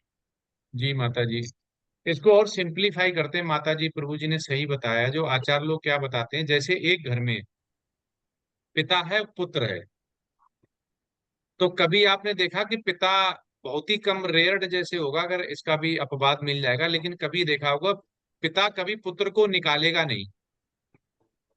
पुत्र भले पिता को निकाल दे, ऐसा अपवाद मिल सकता है, लेकिन पिता कभी पुत्र को नहीं निकालेगा। अब इसमें आचार्य लोग क्या बोलते हैं कि अगर हम वहां भगवत धाम जाते हैं, लेकिन हमारी दोबारा इच्छा हुई, इच्छा रह नहीं गई, इच्छा हुई दोबारा, जैसे अभी हुई हमारी इच्छा, अगर दोबारा हुई स्वतंत्रता की, विरोधाभास की, तो हम दोबारा आ सकते हैं, फिर दोबारा आ सकते हैं, फिर गुणों में बन जी जाएंगे। अब जी इसमें प्रभु ये होता है कि एक बार अगर आ गए, जैसे नहीं बच्चा भी होता है, दूध का जला छाछ भी फूक फूक के पीता है, तो आचार्य लोग क्या बोलते हैं कि एक बार जिसने मृत्यु लोग और दुखालय का कर लिया, दोबारा इच्छा ही नहीं करेगा वैसे भी, क्योंकि इतना परम आनंद उसको वहां पे मिलेगा भगवत धाम में कि वो फिर भगवान की भक्ति में रह जाएगा, उसको नहीं मिलेगा। लेकिन ये है कि हाँ, अगर पिता के बगैर हमें भगवान कभी नहीं निकालता। अगर कोई ये बोले कि हम भगवत धाम से आए हुए हैं, भगवान की इच्छा से आए हुए, नहीं, ये गलत होगा। भगवान पिता समान है, पिता अपने पुत्र को कभी नहीं निकालता, और पुत्र कभी भी वापिस आए तो भगवान और पिता जो हैं वो दरवाजा खोल देते हैं, चाहे कितने भी लड़ाई झगड़ा करके गया होगा। तो हम जा सकते हैं, हम आ भी सकते हैं। भगवान ना निकालने में ना आने में किसी में वो अपना पक्षपात नहीं करते, मतलब अपनी इच्छा नहीं दिखाते हैं कि मैं तुम्हें भेज रहा हूं। लेकिन इसके अलावा जो उनके प्रतिनिधि हैं, पार्षद हैं, वो जब लीला करने आते हैं तो भगवान उनको लेके आते हैं। वो पार्षद अपनी इसमें लीला में साथ देते हैं। उसके बाद जो जो भगवान उनको इंस्ट्रक्शन देते हैं उसके हिसाब से वो चले जाते हैं।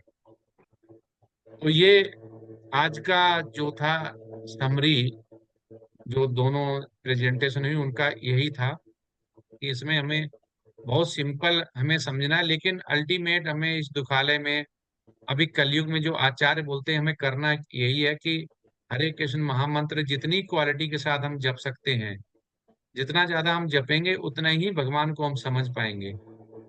जितना क्वालिटी के साथ हम जपते जाएंगे उतनी हमारी इंद्रियां जो हैं वो साफ सुथरी, जो कहते हैं भगवान में लगती हैं, शुद्ध जिसको बोलते हैं, वो होती जाएंगी। जब ये होती जाएंगी तो हमारा जो आनंद है और बढ़ता जाएगा। और भगवान को क्या चाहिए, भगवान को आनंद रूप में अगर हम पूजते हैं तभी हमें और ज्यादा जो भगवान की भक्ति करने का मन लगता है, क्योंकि जिसमें इंटरेस्ट नहीं होता है, डिसइंटरेस्ट होता है, वो वैसे भी नहीं करते हैं। या तो जो जिसमें डिसइंटरेस्ट होता है वो करते नहीं है। तो जैसे अम्बरीश महाराज थे, उन्होंने सारी ही इंद्रियां भगवान के लिए लगा रखी थी। जब ध्रुव महाराज गए हुए थे बहुत ज्यादा बड़ा राजपाट लेने, पिता से भी बड़ा, लेकिन जब भगवान ने उनको दर्शन दिए और अपना हाथ उनके सिर पे रखा तो उनको जितने भी उनके इंद्रियां थी वो सारी भौतिक से आध्यात्मिक हो गई, उनको सारा ज्ञान हो गया। तो हम जो अभी इस समय हमारे पास जो इंद्रियां वो सारी भौतिक कार्य के लिए हैं, लेकिन धीमे धीमे जो 26 देवी गुण अगर लाते हैं जो आचार्य लोग बोलते हैं, तो हम जीव होते हुए भी हम उच्चतम जीव की तरफ जा सकते हैं, जो कि देवता होते हैं। देवी गुण क्या हो गए, जो देवताओं के समान बनाने के लिए होते हैं। भगवान के समान ना कोई है, ना भगवान से कोई बड़ा है, ये पहला आप समझ लीजिए। ना भगवान के समान है, ना कोई उनसे बड़ा है। बहुत से डिवोटी क्या सोचते हैं कि भगवान के समान है कोई भी, सबको भगवान के समान कर देते हैं, देवता देवताओं को उनके समान करते हैं। तो गीता में ही आता है 9 चैप्टर में 9.14 में तात्पर्य में लिखते हैं कि भगवान के ना तो कोई समान है ना उनसे कोई बढ़कर है, मतलब तो इसके मतलब क्या हुआ, उनसे सब नीचे ही है।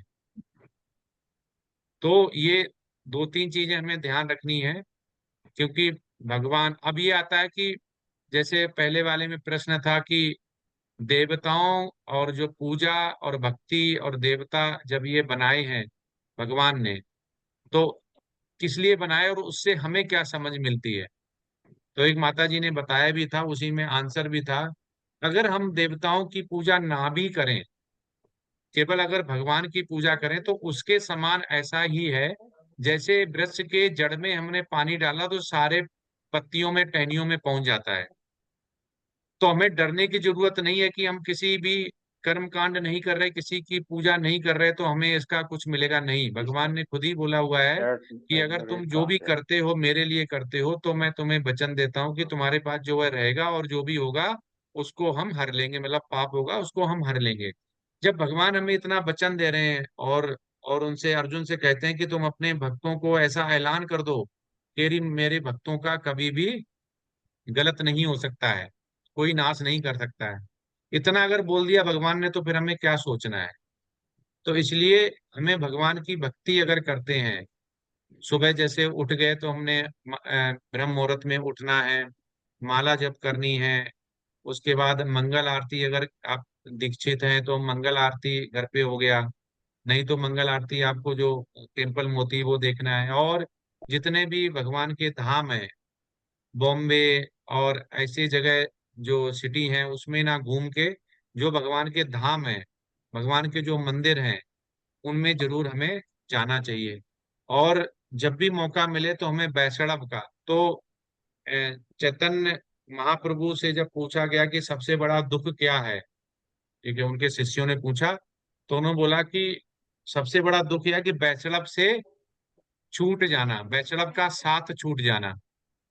सबसे बड़ा दुख क्या है, बैसड़ब का साथ छूट जाना। तो एक बैसड़ब के लिए सबसे बड़ा दुख है कि बैसड़ब से छूट जाना, बैसड़ब से अलग हो जाना।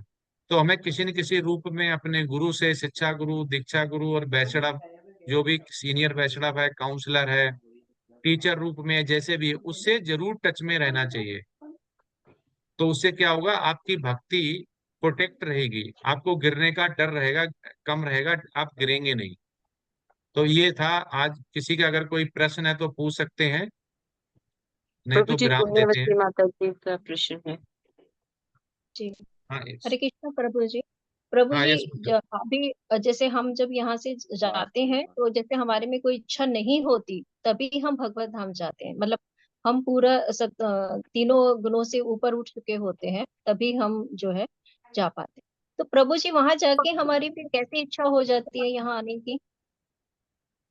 देखो माता जी, ये गुण गुण है, गुण, अगर वहां पे देखो हम भगवान नहीं है, पहले अभी हमने यही इसीलिए तो ये शब्द बोला था, ना हम भगवान के समान है ना भगवान से ऊपर है, तो इसके वाला हम नीचे हैं। तो भगवान के अलावा सभी की इच्छा हो सकती है, क्योंकि इच्छा तो हमारी, हमने क्या गलती की, हम पहले भी तो भगवत धाम में ही थे, तब तो हम ये भी नहीं जानते थे इच्छा विरोधाभास क्या होती है, स्वतंत्रता क्या होती है। तो जीव जो है, जीव रूप में, चाहे वो एक बार आ गया, चाहे वो ऊपर है, चाहे कहीं पे भी है, जीव रूप में उसको अगर वो सेवा भी कर रहा है, भगवत धाम में भी है, तो उसकी इच्छा हो सकती है।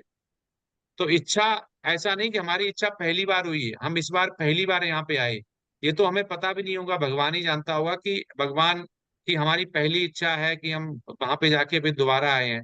तो माता जी, इसमें यह है कि हमारी इच्छा फिर हो सकती है, जो आचार्य लोग बताएं, क्योंकि हमारा ये स्वभाव है, इच्छा वाला हमारा स्वभाव है। हमने अभी भगवान को समझ लिया पृथ्वी पे भी इस समय, तो भी हमारी इच्छा भगवान के लिए कहाँ हो रही पूरी, अभी भी हम मेटेरियलिस्टिक हैं उसमें, अभी हमारे उसमें सारे तीनों गुण हैं। क्या हम एक साथ हमने करेक्ट कर लिया अपने आप को, हम सालों लग जाएंगी। तो इसके मतलब क्या है, हमारे यहाँ पे रहते हुए जब हमने भगवान को, भगवान से संबंध जान लिया है, तब भी इसमें हमारी इच्छा है ना, तभी उस इच्छा की वजह से ही हम अपने आप को गुणवत्ता के साथ आगे नहीं बढ़ा पा रहे हैं, हम क्वालिटी के साथ चैंटिंग नहीं कर पा रहे हैं, हम अपने तीनों गुणों से ऊपर नहीं उठ पा रहे हैं, हम शुद्ध भक्ति नहीं कर पा रहे हैं, हम अभी भी फंसे हुए हैं। तो इसके मतलब क्या है, अगर यहाँ पे हमारी सब कुछ, हमें भगवान से संबंध पता है, ईश्वर से हमें संबंध पता है, उसके बाद भी हम अपनी इंद्रियों को भगवान में नहीं लगा पा रहे हैं और इच्छा भगवत धाम जाने के लिए पूर्ण रूप से नहीं कर पा रहे हैं, तो इसका मतलब ये इच्छा तो वहां पे भी रहेगी, इच्छा तो नहीं खत्म हो जाएगी, क्योंकि हम स्वतंत्र हैं, भगवान हमें स्वतंत्र रखता है। तो माता जी आचार्य लोग यही बोलते हैं कि हम स्वतंत्र हैं, इच्छा हमारी दोबारा भी हो सकती है, लेकिन साथ में आचार्य लोग ये भी बोलते हैं कि जैसे दूध का जला छाछ भी फूक फूक के पीता, कि इस बार इतने पाप इतने दुख मिल गए हैं, तो उसके बाद इच्छा होगी नहीं होगी ये तो पता नहीं है, ऐसा आचार्य लोग बोलते हैं। प्रभु जी वहां पे कहते हैं ना, राग द्वेष इच्छा मोह माया सबसे परे होता है। तो बस ये थोड़ा क्वेश्चन था कि जब वहां पे कुछ भी इस तरीके के 3 गुण नहीं होते हैं और कोई वो नहीं होता, तो फिर वो इच्छा जागृत कैसे हो जाती है? तो जब फिर प्रभु का माता हमें जी ज्ञान फिर हो मा, गया है कि उनकी सेवा करनी है, तो मा, तो हम उनकी। माता नहीं माता जी, तो फिर हम आए क्यों हैं यहाँ पे? अगर ये सब राग द्वेष अगर वहां पे नहीं है तो फिर हम आए क्यों हैं यहाँ पे? हम यहाँ तो सीधे पैदा नहीं हुए, हम तो भगवत धाम के हैं ना, हमारा घर तो वहीं पे है। सर वही प्रभु जी वही तो पूछना चाह रहे थे कि कैसे हम मतलब कि नहीं, उसका किस। उसका आचार्य लोग यही बताते हैं कि हम राग द्वेष से परे नहीं है, हम जीव हैं, हमारा हमारा जो स्वामित्व है वो भगवान के लिए है, लेकिन हम स्वतंत्र हैं, हमारा स्वभाव दास दास रूप में है। तो अभी जैसे कोई राजा का एक दास होता है, तो वो दास क्या होता है, दास की भी बहुत चलती है, क्योंकि राजा का दास है, तो वो बाहर निकल के वो भी क्या उसको भी, जैसे नहीं पीए होते हैं, पियोन होते हैं, अब प्रधानमंत्री ऑफिस का पियोन भी बहुत बड़ी पावर रखता है अंदर, लेकिन अंदर वो पियोन है, जब बाहर आता है तो बहुत अच्छे अच्छे अधिकारी भी उसके बात करते हैं। तो ऐसे ही हमारा जब हम वहां पे होते हैं भगवत धाम में, तो वहां तो हम दास हैं, लेकिन उस दास की भी एक अंदर से जो स्वतंत्रता की वजह से महत्वाकांक्षा जो है, इच्छा है, वो होती है। और उस होने में भगवान हमारा साथ नहीं देते, चाहे हम कहीं पे भी रहें, चाहे हम वैकुंठ लोक में हो, चाहे किसी कुल लोका में हो, चाहे हम इसमें भगवान हमें बिल्कुल स्वतंत्र छोड़ते हैं, उसमें भगवान हमें कुछ नहीं करते हैं। अब इसमें ये आता है कि अब ये बोला माता जी ने कि अगर वहां पे हमने ऐसा सुना है कि राग द्वेष और सबसे परे रहते हैं, तो ऐसा गीता में कहीं पे भी नहीं आया हुआ कि इसमें ये बोला गया है कि इसकी मनुष्य की या जीव की इच्छा नहीं होती है। उसमें भगवान ने अगर तात्पर्य पढ़ेंगे तो यही आया हो कि इच्छा जीव की हमेशा रहती है, उसकी इच्छा रहती है, इच्छा की वजह से ही हमारे साथ ऐसा होता है, और इच्छा हम दोबारा भी कर सकते हैं। जी ठीक है प्रभु माता जी। जी। हरे कृष्ण प्रभु प्रभु। जी एक और था कि जैसे कि हाँ आपने बताया कि इच्छा अनुसार आते हैं, तो जैसे जो अब जीव हैं जो इच्छा कर रहे हैं वो भी पृथ्वी पे आएंगे, तो उसमें भी भगवान स्वतंत्रता दे देते हैं कि ठीक है आप जाओ। और जो प्रभु जी के भगवान जी के कार्य करने के लिए आते हैं, चाहे वो आचार्य हो, चाहे वो पार्षद हो, चाहे वो साधु संत हो, तो वो भी भगवान की इच्छा के अनुसार ही आते हैं ना प्रभु जी? देखो, दोनों की इच्छाओं में फर्क है। हमने पहले बोला ना कि भगवान हमें कभी भी अपने घर से भेजता नहीं है, हम अपनी विद्रोह भाव करके और अपना स्वतंत्रता दिखा के हम आते हैं। हमें उनमें ये फर्क है, हम बद्ध रूप, हमें जो आचार्य लोग बोलते हैं, जो ग्रंथों में लिखा हुआ शास्त्रों में, हमें उनमें ये अंतर है कि हम बद्ध जीव हैं, वो मुक्ति आत्मा है। जैसे प्रभुपाद है, वो बद्ध जीव नहीं, वो मुक्त आत्मा है। जितनी मुक्ति आत्मा होती है वो भगवान के प्रतिनिधि और पार्षद होते हैं, वो हमारे जैसे बद्ध जीव को सिखाने पढ़ाने और भगवान से संबंध बताने के लिए आते हैं, तो उनको भगवान भेजता है और हम आते हैं, इतना फर्क है। हम मुक्त मुक्त जीव नहीं है, हम बद्ध जीव हैं। जी जी। तो हम बद्ध जीव हैं, वो मुक्त जीव है, उनको भगवान भेजता है और हम आते हैं, ये इतना दोनों में फर्क है। जी प्रभु जी। प्रभु जी जैसे आपने भी बोला था ना कि इच्छा नहीं होती भगवान की, तो वही मैं बता रही थी कि भगवान भी उन इच्छा अनुसार भेजते हैं, मतलब कि चाहे वो नहीं माता जी, उसमें फर्क है ना, भगवान की इच्छा नहीं हुई है, लेकिन जो बद्ध जीव आ गए, अब जैसे हवाई जहाज है, हमें अगर यहाँ इंडिया से अमेरिका जाना है तो उसको पायलट तो बनाना पड़ेगा ना हमें। अब ये तो जी नहीं कि जो सवारियां हैं वो पायलट बन जाएंगी, सवारियां पायलट नहीं बन सकती ना, तो जो बद्ध जीव है वो मुक्त आत्मा नहीं बन सकते हैं। तो भगवान की इच्छा नहीं हुई है कि उनको भेजना है, वो प्रकृति यहाँ पे जो दुखालय पाए हैं वो भोगने के लिए नहीं आए हैं, वो भगवान ने उनको मुक्त आत्मा के रूप में भेजा है, जिसमें वो लीला करते हैं, प्रचार प्रसार और भगवान से संबंध। जैसे जी प्रभुपाद जी। नहीं होते तो आज हम ना जुड़ते, ना हम आज हम जो महामंत्र है वो जपते, ना हम मंगल आरती करते, ना मंगलाचरण करते, ना हम दीक्षा लेते, कुछ भी नहीं कर पाते हम। जी जी प्रभु जी। हाँ, तो हम क्या कर रहे हैं, हम अभी बद्ध जीव हैं, हम केवल उनके कदमों पे चल रहे हैं कि हमें वो याद दिला गए कि तुम्हारा घर ये नहीं है, तुम्हारे पिताजी बुला रहे हैं, तुम्हें घर जाना चाहिए, और अपने घर आओगे तो तुम्हें अच्छा लगेगा। दूसरे घर पे कितने दिन तक रहोगे, कौन कितनी मदद कर देगा, कितने दिन खिला देगा। तो ऐसा वो बताने आए हैं। तो वो बताने के लिए उन्होंने भेजा है भगवान ने, और वो भगवान की इच्छा के लिए नहीं भेजा गया, हमारी जो इच्छा थी उसके लिए भगवान ने भेजा कि उसकी इच्छा अगर खत्म हो गई हो तो उसे पूछ के आओ कि घर वापिस आएगा कि नहीं आएगा वो। जी जी जी, धन्यवाद प्रभु जी। हरे कृष्ण। हरे कृष्ण। प्रमोद प्रभु जी। हरे कृष्ण प्रभु जी। प्रमोद प्रभु हाँ यस प्रभु जी। प्रभु जी, मेरा एक डाउट था जिसमें 9.4 और 9.5वें श्लोक में दो चीजें इकट्ठी आई हैं। जैसे वो बताते हैं 9.4 में मतस्थानी सर्वभूतानि, और अगले श्लोक में बताते हैं नाचा मस्तस्थानी भूतानि। यानी कि पहले वाले में बताते हैं कि मैं मतस्थानी मुझ में है, और अगले में बताते हैं मुझ में नहीं है जीव। हाँ इसका अंतर कैसे हाँ, निकालें ये प्रभु जी? बहुत प्रभु जी आप नहीं, ये बहुत से लोग पूछते हैं, मैंने भी यही पूछा था जब मैंने स्टार्ट किया था, इस्कॉन में ज्वाइन हुए तो मेरे भी दिमाग में यही आया था। ठीक है, तो अभी इसलिए कहते हैं क्योंकि हम भगवान के अंश हैं, ये अंतर इसलिए भगवान कह रहे हैं जो मैं करता हूँ, ठीक है, वो मेरे द्वारा होता है, तुम्हारे में, तुम्हारे हार्ट में मेरा अंश है। लेकिन अब ये तुम मत समझ लोगे कि मैं शक्ति हूं तो मेरा अंश तुम्हारा, तुम जो करोगे उसका भी तुम्हें फल नहीं मिलेगा। मतलब तुम सोचोगे मेरे अंश है तो कह रहा कि मैं तुमसे नहीं जुड़ा हुआ हूं। अभी क्या कहते हैं ना कि हम जो भी करते हैं वो भगवान कराता है, भगवान की मर्जी है, भगवान को ही सब कुछ आता है। वो तो ये क्या कहना चाह रहे हैं वो कि हम तुम्हारे में तो हैं, तो जो मैं कर रहा हूं उसका तो तुम्हें मिल रहा है, हम देंगे, लेकिन जो तुम कर रहे हो वो मुझे नहीं लगेगा। मतलब मैं स्वतंत्र हूं और तुम भी स्वतंत्र हो, इसमें मेरा कोई हस्तक्षेप नहीं है। तो मतलब हम जो कर्म कर रहे हैं, चाहे हम विकर्म करें चाहे कर्म करें, सकाम कर्म कर रहे हैं, तो उसका इफेक्ट भगवान पे नहीं पड़ता है। लेकिन जो भगवान हमारे लिए करता है वो हमारे पे पड़ता है। तो भगवान हमें अपने से अलग करके दिखा रहे हैं कि हम मतलब हम शक्तिमान है, तुम जो है वो शक्ति जैसे सूर्य है। तो भगवान कह रहे हैं हम सूर्य हैं, तुम एक सूर्य की किरण हो। तो सूर्य की किरण जहां पे जाती है तो उसका प्रकाश होगा, उसका जो शक्ति होगी वो बहुत कम होगी, क्योंकि वो शक्तिमान से आई हुई है। तो इसीलिए भगवान ने यहाँ पे बोला हुआ है कि हम तुमसे जुड़े हुए तो हैं, लेकिन जो तुम कर रहे हो उसका भागीदार मुझे मत बनाओ, लेकिन मैं जो कर रहा हूं उसे तुम अपना भागीदार मत समझो। ये फर्क है प्रभु जी। जी प्रभु जी, एक्चुअली थोड़ा डाउट इसमें इसलिए आ रहा था, यह मेरे हिसाब से तो ऐसे भी था प्रभु जी, जैसे आप ये भी बोल सकते हैं कि अगर अगर हर जीव भगवान के उसमें स्थित होता तो हम तो नाशवान है सब के सब, नहीं वही तो हम हमारी कह तो रहे हैं मृत्यु ना। निश्चित है। हाँ तो भी हमने बोला ना कि जैसे एक समुद्र का एक गिलास पानी लिया तो पूरा समुद्र का पानी और एक गिलास के पानी में जो पैरामीटर्स होंगे वो सेम मिलेंगे, ठीक है, लेकिन वो एक पानी आपको डुबो नहीं सकता है, आपको भिगा सकता है बस थोड़ा बहुत। तो ऐसे ही यहाँ पे है कि भगवान ने बोला हुआ कि तुम्हारे अंदर जो अंश है, तो ये समझ मत लेना कि तुम में वो शक्ति आएगी जो भगवान में 6 ऐश्वर्य हैं, तो तुम में किसी भी गुणातीत हो गए, तुम में किसी का फर्क नहीं मिलेगा, ऐसा नहीं है। तुम जो मैं जो करूंगा उससे तुम्हारा कोई लेना देना नहीं है, तुम जो करोगे उससे मेरा कोई लेना देना नहीं है। तुम जो करोगे वो तुम्हें मिलेगा उसका। नहीं तो लोग क्या सोच लेंगे कि मेरे तो भगवान का अंश है, हम जो करेंगे तो भगवान गुणातीत है, थोड़ा भी अंश मुझ में है तो मैं मेरे भी पाप माफ हो जाएंगे। तो इसलिए भगवान ने इसको अलग किया हुआ है प्रभु जी। जी धन्यवाद प्रभु जी। हरे कृष्णा। हरे कृष्णा।